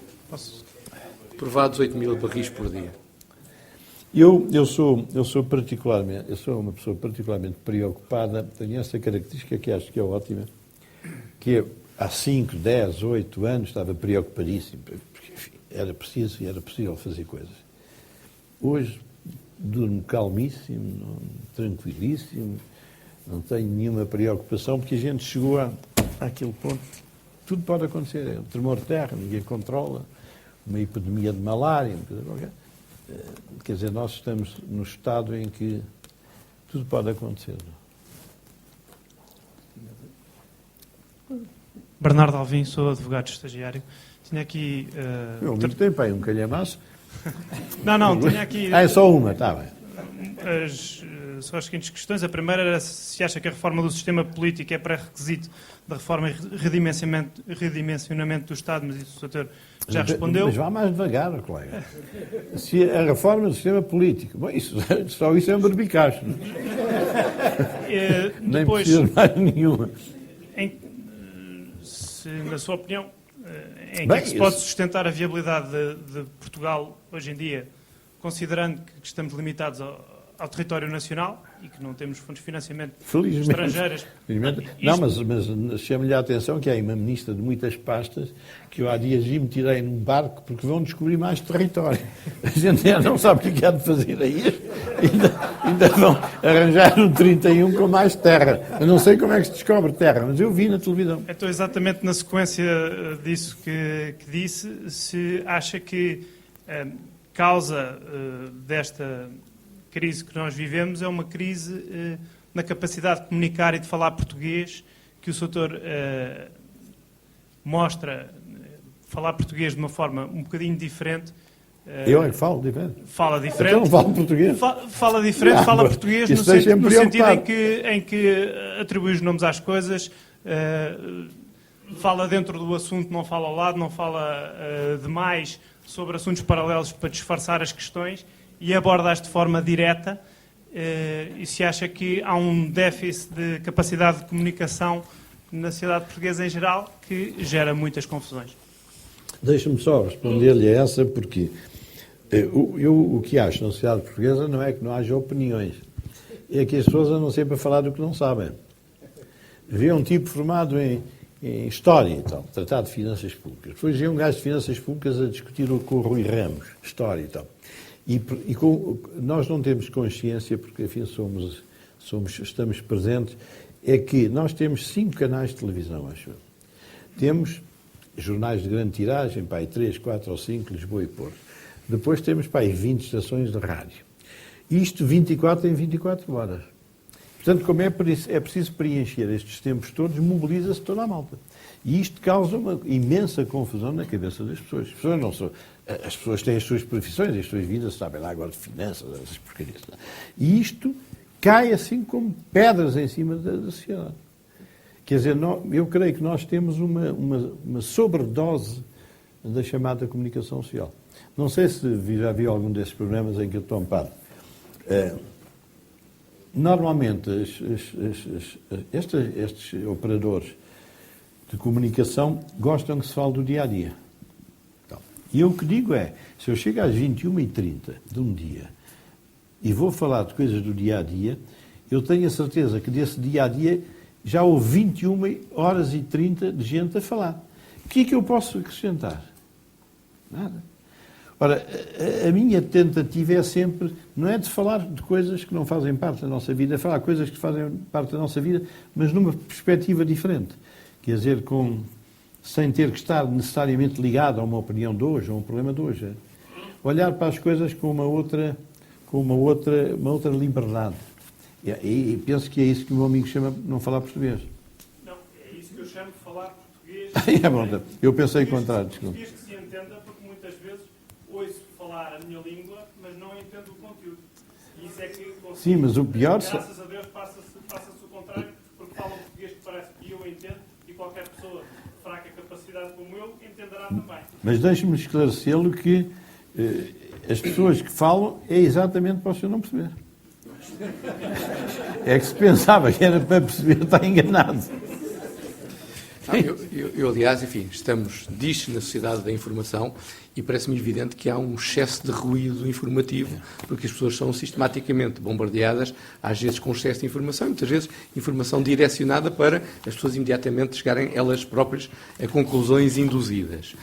Mas eu acho mais graça até é quando se vêem esses tudólogos que realmente falam sobre tudo e sobre nada, são verdadeiros turões. Não sabem o que é que andam ali a dizer. E muitas vezes contêm responsabilidades passadas relativamente a coisas que comentam, como se realmente não conhecessem os assuntos e eles não lhes tivessem passado pelas mãos. Isso aí é que eu acho que é verdadeiramente chocante e acho que tem que ser denunciado, porque de facto não faz sentido. Mas só vale a pena falar para as pessoas perceberem. Não é uma patetice, não é? Se é para as pessoas não perceberem, que é que a gente está a perder tempo, não é? Eu não tenho habilidade para nada na vida. Só tenho para uma coisa, para ensinar. Eu fui professor várias vezes e gostava de matemática, física, química, e gostava bastante de tentar tornar claro aquilo que não é tão claro como se julga à partida. Tinha gosto nessa tarefa. Tenho pena, deixei de ensinar, porque os analfabetos que lá pululavam eram mais que muitos. Essa tal geração mais qualificada de sempre. Eduardo Bragança, 26 anos, talvez aqui colega também do Bernardo, porventura da mesma eu idade. falo mais com o passado que eu Sim, vou tentar fazer isso. Obrigado. Doutor, olha, vi todos os seus programas do Plano Inclinado, do Olhos nos coitado. Olhos. Gostei muito, recomendo a todos. Está na internet ainda, portanto terão sempre essa oportunidade de rever. Gostei muito especialmente dos programas em que o professor Nani Lopes foram fantásticos. As últimas vezes que ele foi à televisão... Estão na internet, se puderem ver. Sabe que eu consegui levá-lo entre tratamentos. Sim. Às vezes demoravam 15 dias, porque no meio ele tinha um tratamento. Especialmente na condição em que estava, foi fantástico. Portanto, eu tinha aqui duas perguntas. Falou-se aqui de Portugal. Aqui há cerca de 2 semanas eu fui ao Centro Cultural Belém a uma conferência que era o Portugal 2030. Foi organizada pela Fundação Francisco Manuel dos Santos. Foi interessante. Veio cá também o ex-presidente Fernando Henrique Cardoso. Teve um conjunto de personalidades, a sala estava cheia, foi fantástico ver que quase 2 semanas antes do evento já estava tudo esgotado, quando o preço foi 30 euros, mesmo com o preço de 30 euros esgotaram a capacidade do Centro Cultural Belém, e portanto tentou-se pensar Portugal em 2030. E a pergunta é, apesar de isto ser uma iniciativa extremamente louvável, vinda de uma entidade de uma fundação, não é? Se não seria o papel do Estado pensar em 2030? E se não se tem demitido, se já estamos demasiado tarde para pensar a 2030, se o Estado não poderia criar um centro de estratégia. Sabemos que há outros Estados, nomeadamente nos Estados Unidos, há uma entidade também privada que é a Stratfor, em Itália há a Limes. Pensa-se o país a 20, 30 anos. Aqui parece que isso não tem acontecido. Se acha que não é o Estado a demitir-se das suas responsabilidades e ter que ser a sociedade civil a demonstrar esta capacidade. Depois tinha só uma pequenina pergunta relacionada com as pensões. Há pouco vi ali o seu gráfico. Qual é a sua opinião sobre colocar um teto nas pensões da Caixa Geral de Apresentações da Segurança Social, digamos, 2.000 euros, por exemplo? Eu sei que é uma matéria que agrada mais aos júniores do que aos séniores. Eu, como sou júnior, vou defender a minha causa. Muito obrigado. Sabe que há coisas em que é difícil mexer em Portugal. E essa é uma matéria. Portanto, seguinte, à maneira portuguesa, isso vai resolver-se quando o dinheiro faltar. Pronto, não há dinheiro, resolve-se o problema das pensões. Eu tive notícia dessa, eu sou muito amigo do Dr. António Barreto, grande amigo meu, mas achei que já havia tanta gente que eu ia lá estar a mais, de modo que não fui. Agora, o problema que põe. Eu acho que nós vivemos num tempo de tantas variáveis que não controlamos, que é ambição excessiva. Não, pode-se fazer contas, nascem tantos bebés, devemos ter 8 milhões, não sei o quê e tal. Enfim, esses avanços podemos fazê-los, mas tudo aquilo que se relaciona com a política internacional, com a economia, nós estamos hoje, digamos, o mundo ocidental, numa situação parecida com as cidades do norte da Itália. aquelas coisas da Índia vinham e tal por terra, lá com camelos, ou não sei o quê, iam para Génova, e depois os tipos dominavam o comércio das especiarias. Não. E nós lixámos aquilo, demos a volta, e depois pusemos em Lisboa. Não sei se sabe onde é que se punham as especiarias. Era no resto do chão do palácio onde vivia o rei. Não sabia? Era um rei sábio, não é? Tipo, tinha uns buracos para topar quem roubava, não é? Eu gostava muito que se voltasse a essa instituição, que o doutor Gaspar, é assim que ele se chama, dormisse por cima dos sítios do dinheiro. Bom, e depois... Não há dinheiro. Não, está bem, mas há umas dívidas também para controlar.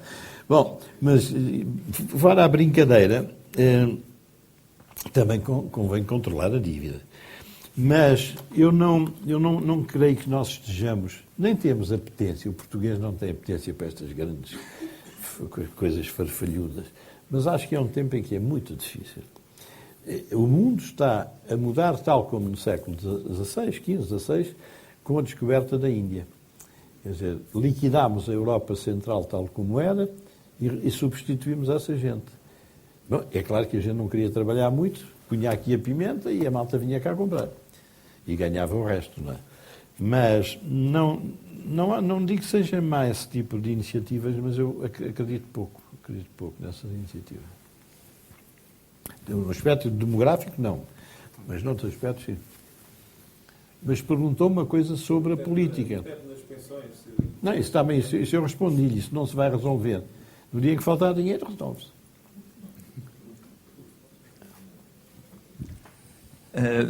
Rómulo Machado, e a primeira questão tem a ver exatamente com o que o Sr. acabou de referir. Quando faltar dinheiro, resolve-se. Aliás, não é uma questão, será mais uma afirmação. É que uma das dificuldades que nós temos é, de facto, para além da falta de qualidade dos intervenientes políticos, de jornalistas, opinion makers, etc., é que as pessoas parece que não querem ver o evidente. Inventam histórias muito complicadas, teorias, estudos universitários. 9 séculos de história. Tudo isso para aquilo que é uma evidência que qualquer dona de casa analfabeta ou com a 4ª classe verificava.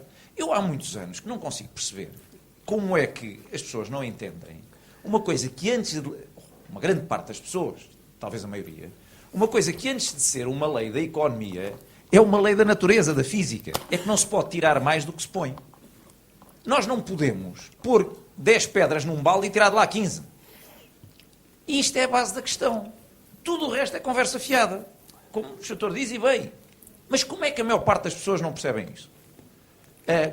Que há tempos, até num programa de televisão sobre a questão da destruição da agricultura e as pescas, há 20 anos, quando vieram os subsídios, um idoso dizia, quando lhe vieram falar em arrancar as oliveiras, etc., porque agora já não é preciso, porque o dinheiro vinha lá de fora, ele, com a sua sabedoria de camponês, disse, mas você acredita nisso? Ninguém dá nada a ninguém.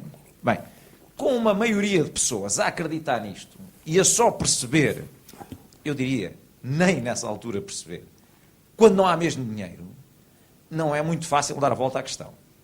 A outra, a questão das PPP e da alteração das circunstâncias. Eu já há vários anos que defendo que se invoque a alteração das circunstâncias. Aliás, como o seu amigo Henrique Neto sabe, defendi-o no Partido Socialista em plena era Sócrates.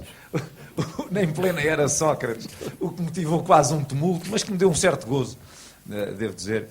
Mas eu hoje, e já há algum tempo, defendo a segunda hipótese, como o Sr. referiu, à bruta. Porque nós somos advogados, somos juristas, trabalhamos com a lei todos os dias, mas temos que ter a consciência, e penso que todos temos, que há determinadas situações que não vão lá com a lei e com os tribunais. Quer dizer, há coisas que têm que ser resolvidas como eram há 2 ou 3 mil anos. Isso faz-me lembrar uma cena que eu assisti há muitos anos no Tribunal de Trabalho de Sintra, em que um colega representava uma empresa que tinha despedido um trabalhador, que tinha posto a empresa no tribunal e perdeu, porque era um indivíduo agressivo, do pior que havia e tal. A empresa conseguiu, apesar de difícil, provar a sua tese, e o tal trabalhador que perdeu o processo começou a insultar toda a gente. Começou por insultar o próprio procurador que o representava, estava com assistência judiciária, depois insultou as testemunhas, o ex-patrão, e às tantas insultou o nosso colega que ia à meia de descer as escadas. E o nosso colega, o que é que teria feito? Foi apresentar uma queixa-crime por injúrias. O nosso colega enfiou-lhe um murro no focinho, ele enrolou-se para a escada abaixo e não insultou mais ninguém. Portanto, em relação às PPP, e todos nós temos a noção que o tempo que demoram os tribunais, com a ineficiência, com estarmos sujeitos à interpretação do juiz ou do tribunal arbitral sobre a alteração das circunstâncias, a tal abordagem é de facto a mais correta. E eu não acredito que bancos internacionais, construtoras, portanto, toda essa pandilha que andou a comer e anda à custa das PPP, estivesse na disposição de enfrentar um país, desde que houvesse a coragem de fazer essa abordagem, eles encolhiam-se, porque a base da negociação é essa.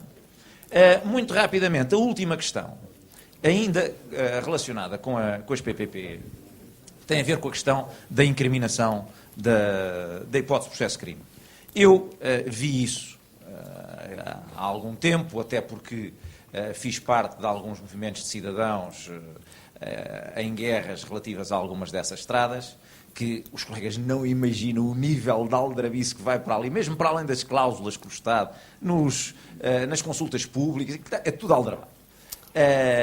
E verifiquei, curiosamente, nós temos o crime de administração danosa ou gestão danosa, que se aplica a gestores de unidades económicas do setor público ou do setor cooperativo. Mas não temos nenhum crime semelhante a esse, e eu acho que não é por acaso, em relação a quem exerce cargos públicos. Mas eu penso, e isto agora estamos já no âmbito jurídico e não no âmbito de facto que eu referi há bocado, eu penso que o crime de infidelidade, embora não esteja na parte do Código, na integra os crimes típicos dos titulares de cargos públicos, na sua tipificação, quem por lei ou negócio jurídico, aquele a quem por lei ou negócio jurídico for confiada a gestão de interesses alheios e lhes causar prejuízo, eu penso que o crime de infidelidade tem na sua tipificação os elementos necessários que poderão permitir a incriminação dos indivíduos que cometeram todo esse tipo de malfeitorias ao nível das PPPs e outras. É claro que não é uma questão pacífica, mas deixo aqui... Sr. Doutor, vamos ver, não vamos às conferências. Não vamos às conferências, senão começa tudo a sair. Percebeu? Eu fico por aqui. Não, mas sabe porquê que eu não cuido muito do aspecto criminal? Porque nós estamos num país de santos. Em toda a parte estão Nem sujeitos... há corrupção. Hã? Nem há corrupção. Nada. Nós estamos num país de santos. Quer dizer, a ninguém acontece nada. Ninguém. Eu, às vezes, penso, era melhor acabar com o Ministério Público para estes efeitos, e com os juízes, e com o Judiciário, etc. Porque, para quê? Pois não há autores. A própria Procuradora-Geral Adjunto veio certificar este facto. Exatamente. Bom, e, portanto, nós andamos aqui a fingir, a gastar dinheiro com esses funcionários e com essas máquinas em pura perda. Em Israel, havia um Presidente da República que se meteu lá com as meninas, foi interrogado pela Justiça no próprio Palácio Presidencial. E foi para a cadeia, 7 anos. E também acho um disparate. Um homem com tão bom gosto agora ir para a cadeia, bom, é realmente uma heresia. Bom, esse sujeito que saiu de Paris, Não, esse é um caso patológico. Não estou a tratar de casos de doença. Não, o Sarkozy foram ao escritório dele e à casa da moça, não sei como é que se chama. A Bruna, de lá fazer umas vistorias ao fim de 30 dias de ele ter saído. Imagina em Portugal irem à casa do Dr. Mário Soares, do Dr. Jorge Sampaio, do Jornal de Anos. Isso era uma coisa de loucos, não? Na Hungria, descobriram ao fim de 20 anos que o Presidente da República tinha copiado umas coisas numa tese de doutoramento, arranjaram um sarilho e o homem teve que pôr os patins. Na Alemanha, o Presidente da República teve lá uns juros, assim, umas bonificações, e foi-se embora. Aqui, nada, não acontece nada. Então, é o seguinte, eu já não me preocupo com as coisas criminais. A única coisa que me preocupa, sabe o que é? É que a falta de qualquer tipo de intervenção é um estímulo para quem vem. Um estímulo para quem vem. Porque não acontece nada. O sistema não funciona. Nem Ministério Público, nem Procurador-Geral da República, nem Tribunais, nada. E depois, para as pessoas dormirem descansadas, não há enriquecimento ilícito. Quer dizer, um tipo bifa um dinheiro aqui e morre tranquilo. A lei protege-o ao longo de 20, 30 anos, consoante a sua longevidade. Portanto, nós somos um caso patológico do ponto de vista jurídico na Europa. E isto não preocupa ninguém. Eu não vejo nenhum alto magistrado, Presidente da República, chefe do governo, chefe de partido, enfim, essa gente que tem altas responsabilidades, preocupar-se com estas ninharias. Esse do PS, como é que se chama esse que está lá agora, o seguro, ele prometeu qualquer coisa, mas já perdeu o pio. Já perdeu o pio. De modo que só preventivamente é que isso teria importância. Se as pessoas pensarem, isto é uma chatice, eu amanhã posso ser maçado. Não, assim as pessoas têm certeza que não vão ser maçadas. Desculpe, ia dizer qualquer coisa agora que me passou. Nós estamos com uma sociedade imoral, o que pode tornar muitíssimo mais arriscado o futuro do país. Porque esta sociedade de pobres, se um dia acorda, é uma chatice. Porque eu há dias dizia, em matéria de orçamento, o primeiro problema do governo é a falta de decência moral. Porque não é tolerável o sistema das eletricidades, que eles cobram para aí por tudo e por nada, tiraram umas coisinhas.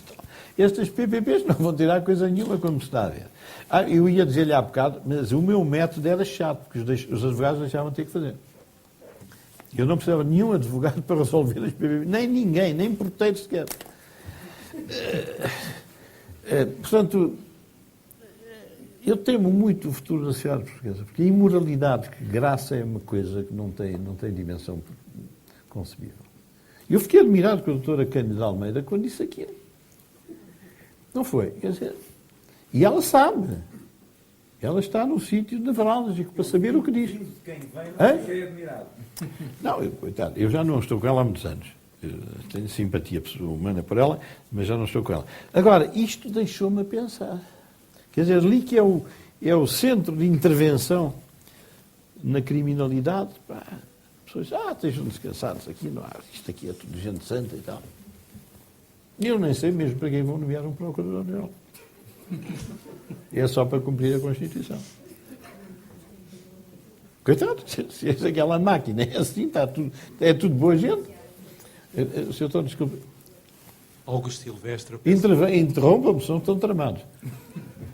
O Sr. Doutor, não tenho cabedal para o interromper, com o devido respeito. Não. É apenas um ponto prévio. Peço licença para falar sentado, a ver se dure mais uns aninhos, chegue pelo menos à sua juventude.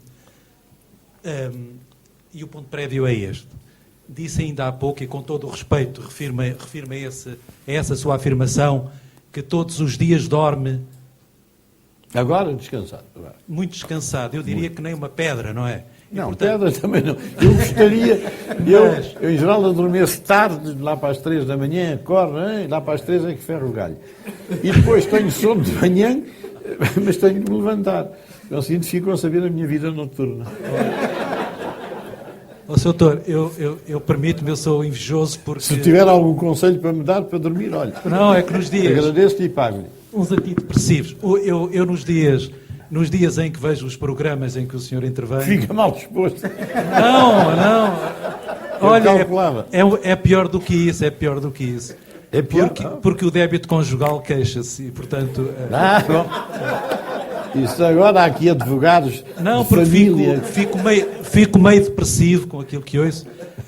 E, portanto, nesse sentido, todos nós ouvimos dizer, enfim, não foi só aquela célebre afirmação do Sócrates, que a dívida é gerível.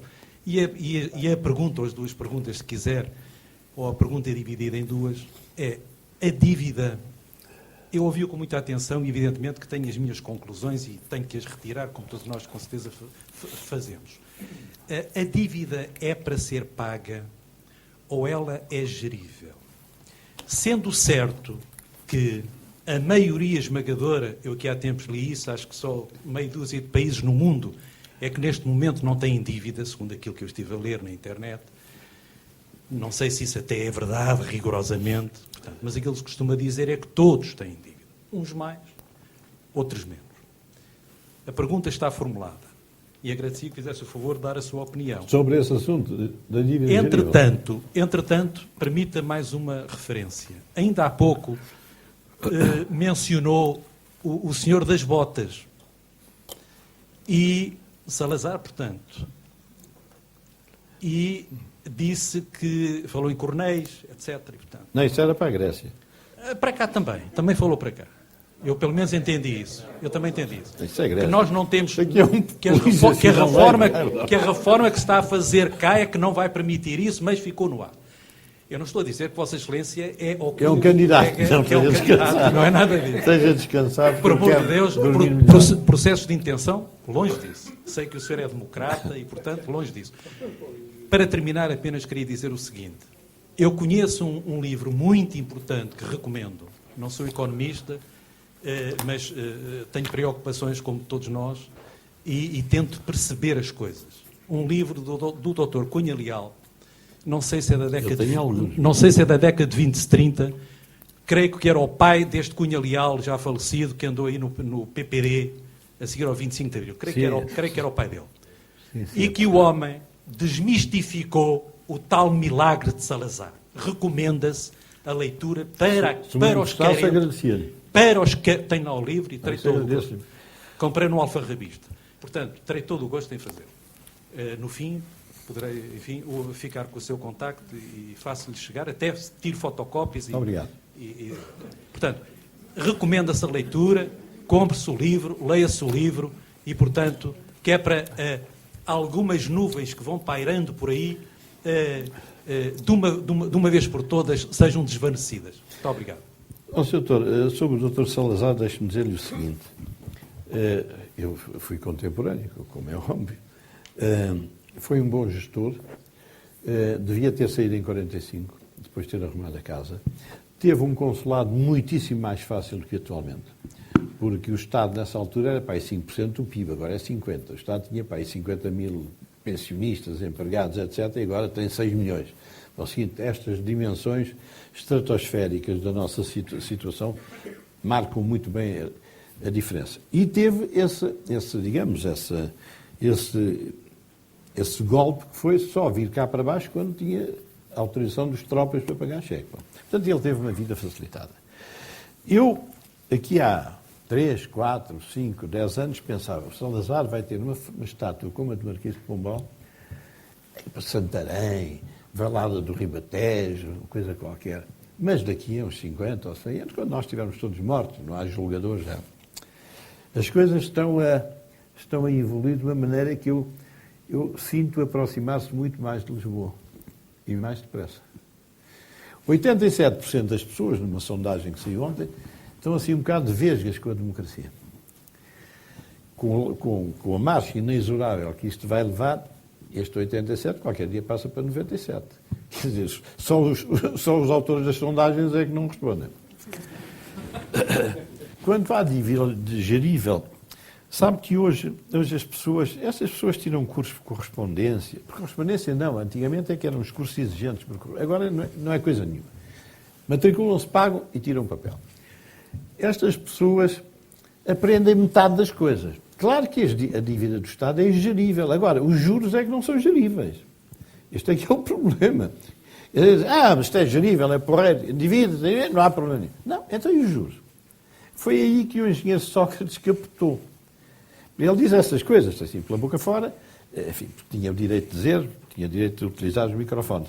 Mas como não é um homem profundo, ele diz estas coisas convencido que a malta come tudo. E que não há uns que pensam. Isso é uma patetice. Claro, se o nosso Estado, em vez de dever 200 mil milhões, devesse 100 mil milhões, pronto, a gente pagava os juros e não havia problema. Agora, com 200 ou com 300, é que não é só o capital que está em causa, são os juros. E isso é que limita. Porque dívidas geríveis nesses termos, qualquer de nós pode ter. Eu posso ter um rol na mercearia, vou lá buscar carne, batatas e não sei o quê, e depois pago, e depois... Isso tudo é gerível. Agora, o volume é que dita a ingeribilidade. E isso não lhe passou pela cabeça. Ele também estava a falar para franceses, não é? Pois, e em termos de volume, convém de facto objetivarmos e temos a noção de que hoje em dia a dívida pública ascenderá a cerca de 120% do PIB e a privada por volta dos 200%. Não é? Realmente são números dificilmente geríveis. Quer dizer, ninguém sabe de onde é que vai o dinheiro para pagar isso. Não é?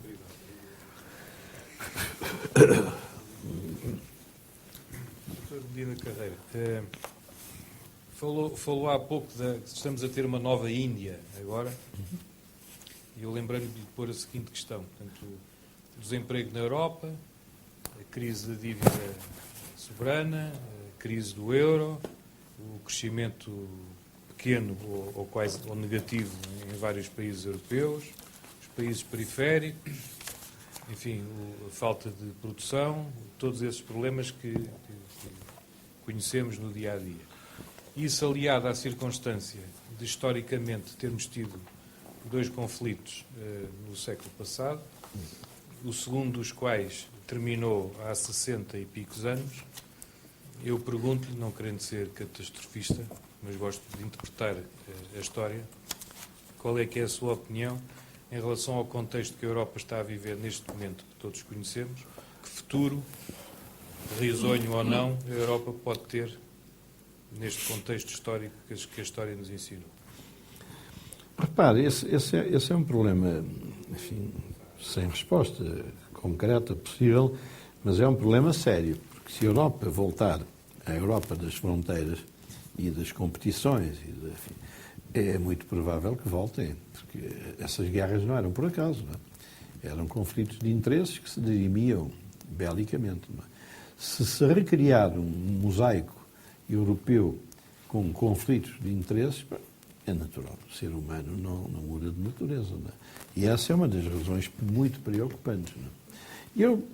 Eu, se quiser que lhe diga com franqueza, eu gostava, uma boa solução para mim, boa, entre aspas, era os países daquele núcleo desenvolvido, enfim, que tem condições de sobrevivência mais fácil, voltar-se à CEE, no fundo, grosso modo, uma espécie de CEE, e sei lá, os outros fazerem uma EFTA-zita.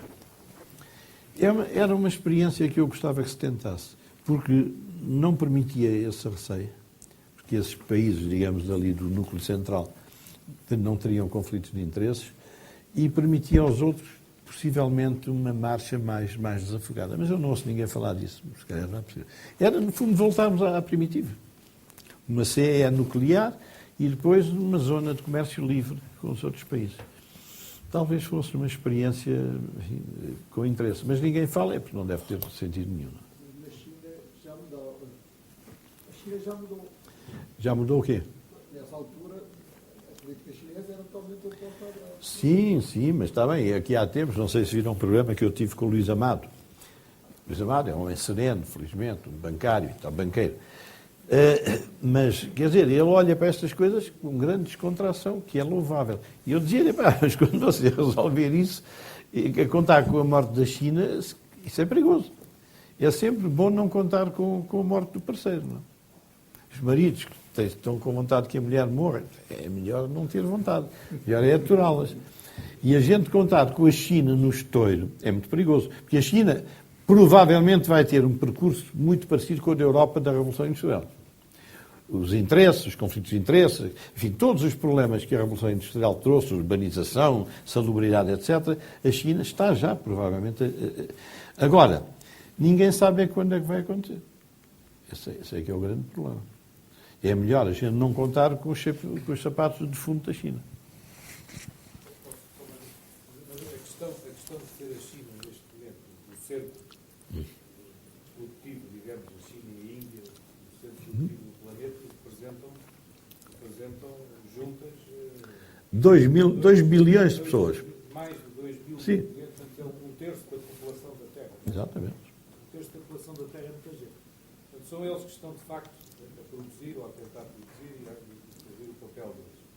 Eu estou a referir há bocado, e é verdade, que a Europa deixou que se deslocalizasse para o Oriente, o centro produtivo que sempre foi aqui desde o tempo da Revolução Industrial, e, portanto, nós não temos nada para fazer agora, a não ser prestar serviço uns aos outros, que é o que estamos a fazer genericamente, e principalmente em Portugal, e isso já se anteria, na altura que eles tiraram a agricultura, a indústria, a construção naval, a pesca, essa coisa toda, mas isso A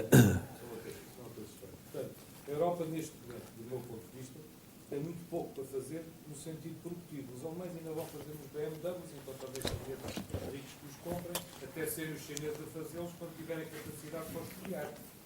Que é a arte deles também é criar aquilo que a gente faz bem aqui dentro. Portanto, a pergunta que eu fiz há bocado também está um bocado ligada a isso. É que me parece a mim corremos o risco de deixar de ter capacidade produtiva, criativa na Europa, e, como se sabe, as guerras são ótimos instrumentos, porque destroem, e a seguir à destruição há necessidade de construir, e portanto emprega-se toda a gente e arranjam-se para. Enfim, exagerando um pouco, mas de facto preocupa na questão. Com a sua pergunta, se calhar vou começar a dormir mal. Pouca violência. Não sabe que a Europa enfim, foi a zona mais poderosa e mais rica do mundo, baseada fundamentalmente em duas coisas. Nos impérios coloniais, dominávamos as matérias-primas. Vocês, se calhar, não se lembram, mas ainda me lembro do Mossadegh, que era um persa que nacionalizou, começou a tramar o problema do petróleo. A Europa dominava todo o circuito das matérias-primas, transformava-as e depois vendia-as. A segunda foi o monopólio da indústria, da industrialização. As pessoas não se apercebem disso. O grande poder da Europa era o monopólio da indústria. Toda a gente dependia da Europa do ponto de vista industrial. Tirando umas coisas de fazer por casa, o essencial era tudo europeu. Ora, essas duas grandes vantagens foram perdidas. Enfim, uma, ainda no século passado, no último quartel do século passado, e a outra, no fim do século passado, princípio deste século. Quer dizer, a Europa ficou despida de importância. E hoje o crescimento da Europa, o crescimento previsto para a Europa nos próximos 30 anos é 1,1 por ano. 1,1 por ano. Tem um problema demográfico, com uma grande gravidade, enquanto que a China e a Índia têm potências demográficas, Portugal vai ter velhos, um problema demográfico gravíssimo. E não tem indústria. E depois os serviços, porque aqueles que aceitaram o acordo internacional de comércio com a China pensavam que ficavam cá com os serviços bons. Mas não, o que a gente tem aqui em Portugal? Subir à mesa, lavar carros, nas bombas da gasolina, acho que já são os próprios donos dos carros que vão pôr a gasolina. Quer dizer, nós não temos serviços de alta qualidade que deem produtividade suficiente para remunerar bem. Portanto, o operário industrial tinha um salário, mesmo quando não era muito preparado, tinha produtividade pelo valor do bem que produzia. Produzir um automóvel não é a mesma coisa que produzir sapatos. E, portanto, perdeu-se essa produtividade e aqueles que se conseguiram reempregar têm uma produtividade muito mais baixa. E, por conseguinte, o seu poder de compra é muito pequeno. Quer dizer, nós ficamos a meter água por todos os lados. Eu não sei, mas é uma coisa que ninguém discute. Não sei se a Ordem dos Advogados tem... A Ordem não, o Conselho Geral. O Conselho Distrital. Discutir isto. Nós mudámos totalmente e andamos todos agora...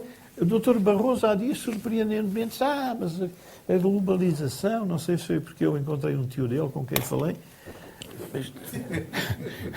Eu encontrei o tio, mas estou a brincar. Mas quer dizer, ninguém fala na Europa. Aquele senhor Rompuy, não sei o que é que ele fazia, mais uma senhora inglesa que também não sei o que é que fazia, que é a Ministra dos Negócios Estrangeiros, mais o Dr. Barroso, mais um luxemburguês, que é do Eurogrupo, um homem que se abraça a todos. O nosso ministro fica pendurado ao homem e tal. Quer dizer, olho para aquela gente assustadamente. Eu não sei que vida é que eles tiveram, que credenciais é que têm para comandar a Europa. Agora, o problema, oxalá eu me enganasse, mesmo que resolvamos o problema do euro, o problema fundo, o cancro, está lá. Indústria e petróleo. Os senhores gostam de conversa, bom? Eu vou tentar sintetizar 2 ou 3 aspectos. Quem é o senhor? Como? Não percebi nada. Vou tentar sintetizar 2 ou 3 aspectos que gostava de ouvir sobre Mas eles. mais alto, se faz favor. Mais alto ainda, está bem? Sim, eu sou surdo. Eu sou capaz de falar muito alto, vamos ver. Sr. Doutor, eu tive hoje um julgamento que acabou em transação. E por ganhou? Isso, não, houve uma transação. Era para felicitar, se fosse caso. Ora bem, mas por isso mesmo houve uma troca de impressões com os 2 outros colegas e o Sr. Juiz. muito simpático, do norte do país, aliás, uma simpatia. E tivemos a falar sempre destes temas que tivemos aqui a dizer também. Ele referiu-me 2 ou 3 aspectos muito interessantes, com muito cuidado, dada a magistratura, etc., mas que acho que era importante aflorarmos aqui. Se um político desata a dar benefícios extraordinários, nem que seja só para captar votos, se for intencional, haverá ou não haverá responsabilidade civil nisso, na condução dos negócios públicos? Porque, repara, pode dar computadores a toda a gente, não é? E pode dar rendimento de inserção, e mais isto, e mais aquilo, e toda a gente fica muito contente. Mas depois esqueceu-se que não há dinheiro para os pagar. E quando ele faz isto, não está dentro do assunto, não sabe que está a ir além daquilo que pode pagar. Ponto 1. As oposições, o que é que estão a fazer? É que são sempre enganados. Eles chegam sempre a dizer assim, não sabíamos, descobrimos que isto estava tão mal. Toda a parte. Repare, a oposição tem tanta responsabilidade como o governo. Tem a obrigação de saber se há ou não há dinheiro para fazer aquilo. Para pagar aquelas coisas. Não é? Bom, este tema já é também na Espanha, também já ouvi dizer o Primeiro-Ministro que estava constipado à Espanha, afinal tinha uma pneumonia dupla. Bom, é que isto não pode ser assim. Quer dizer, os políticos... Pusessem uma coisa embaraçosa. Deus ou não? Não faço, tenho ideias. Os políticos, quando estão no ativo, têm a obrigação de saber o que estão a fazer. Se não sabem, têm que saber. Se há dinheiro ou não há para pagar os computadores, aquelas coisas, o rendimento de inserção, as autoestradas, que eu, por acaso, só há 2 anos é que soube que deram este serviço, porque estava completamente camuflada a questão das parcerias. O doutor não ouvia falar a ninguém disto. Eram inauguradas com grande pompa e eu, cidadão, ficava a pensar, nós estamos muito bem, andamos aqui a fazer autoestradas excepcionais, sim senhor, muito bem. Portanto, há ou não há maneira de pegar nestes assuntos sem ser pela parte criminal, porque essa é realmente aquela que levanta mais a pena dos coitados, não é? Coitados estiveram lá a sacrificar-se estes anos todos e ainda vão responder criminalmente, que chatice. Responsabilidade civil, ponto 1. Ponto 2. Gostava que o doutor me falasse, se porventura acha interessante também, sobre a questão da Islândia. A Islândia estava falida há 3 ou 4 anos, não havia dinheiro nos supermercados, não havia bens nos supermercados. E hoje as próprias agências de rating dizem que é o país mais forte da Europa e até um dos mais fortes do mundo em termos financeiros e económicos. É claro que o presidente deles disse uma coisa muito interessante, que enquanto um islandês tiver uma ovelha e tiver a cana da pesca, não precisa de mais nada. É uma coisa que se calhar nós não podemos dizer. Mas o problema da Islândia é ou não é um problema que nos pode fazer pensar de forma construtiva, talvez, sem nos sentirmos condenados a esta desgraça toda e que parece que não conseguimos sair dela, não é? Doutor, a responsabilidade civil, o problema é que se houver algum furo para incomodar alguém, eles mudam a lei. Se o doutor se descobrisse com êxito essa via, votavam logo uma lei a mudar tudo. Esse é o problema. É que isto não funciona, não é por acaso, nem é porque os operadores do circuito não sejam pessoas competentes. É que isto está armadilhado. Está armadilhado. Então, Sr. Doutor, não há corruptos. E depois, não há enriquecimento ilícito. Mas quer melhor vida do que isto. A Islândia é assim uma espécie de Vila Nova de Gaia. Conseguinte, a dimensão dos problemas muda muito as circunstâncias. E, por outro lado, os islandeses, como se sabe, tiveram capacidade para levar o chefe do governo à barra do tribunal. E nós não temos. Nós não levamos sequer um polícia à barra do tribunal. Portanto, são coisas diferentes. Nós somos diferentes, de facto. Bom, e é bom em algumas coisas e é pior, não? Mas a gente tem que apanhar o mau e o bom, não. Uma pergunta, por favor, dado o adiantado da hora. Muito boa noite, Sr. Dr. Medina Carreira. Quando terminou a sua claríssima exposição, terminou dizendo que o sistema político é que nos meteu nisto. E depois, habilmente, remeteu a pergunta para a plateia, perguntando, e agora? Eu recordo-me de ter ouvido o Sr. Doutor, há cerca de uns 2, 3 meses, numa das suas entrevistas televisivas, ter dito que considerava que na Constituição existem 2 tipos de direitos adquiridos. Não percebi tudo. Que o Sr. Doutor considera que na Constituição Portuguesa existem 2 tipos de direitos adquiridos. Sim. Aqueles que não implicam qualquer despesa, tal como o direito de manifestação, a liberdade, e os que implicam despesa. Patrimoniais, sim. Exatamente. Logo, se não há dinheiro, também não haverá direitos adquiridos. Exato. Daí que... Isso era por causa do Dr. Noronha de Nascimento, creio que veio exaltar os direitos adquiridos. Exatamente.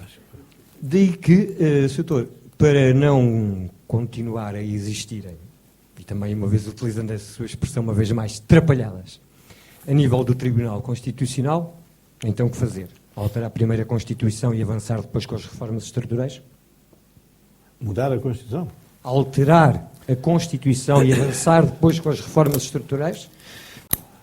De modo que isto pode ser aplicado com generalidade. Não? O sistema está armadilhado. Está completamente armadilhado.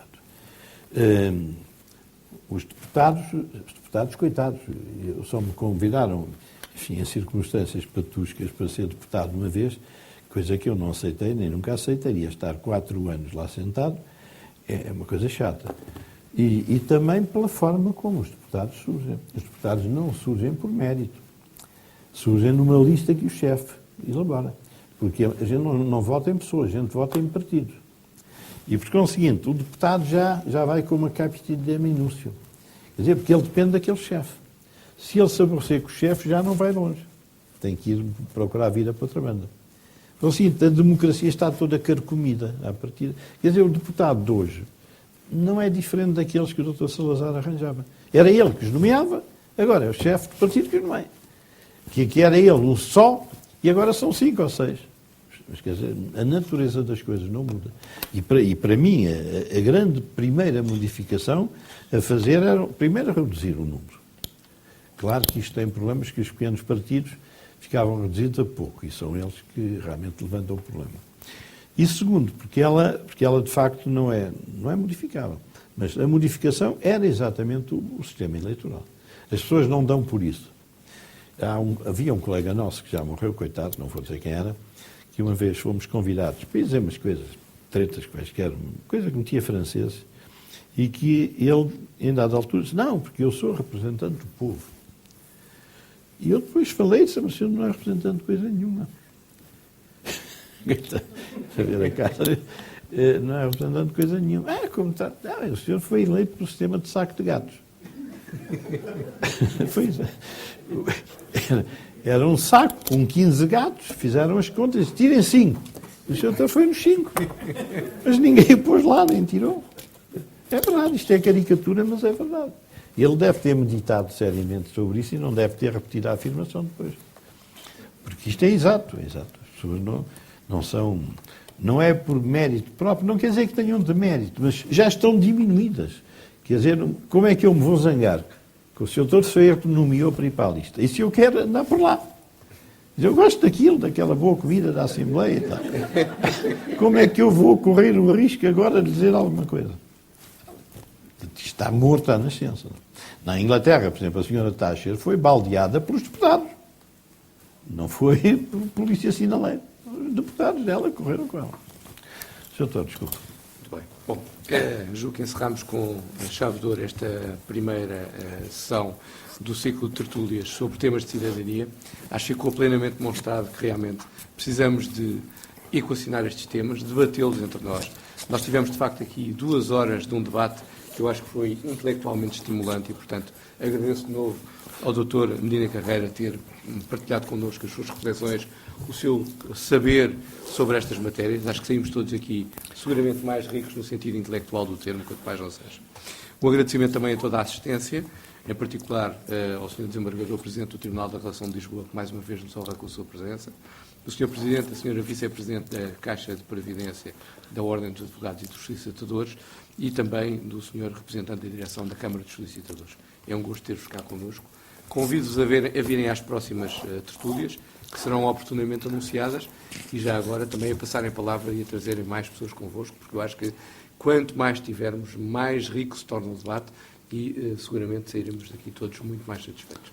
Então deixe-me só agradecer. Eu sabia que os advogados são pacientes, mas tanto não imaginava.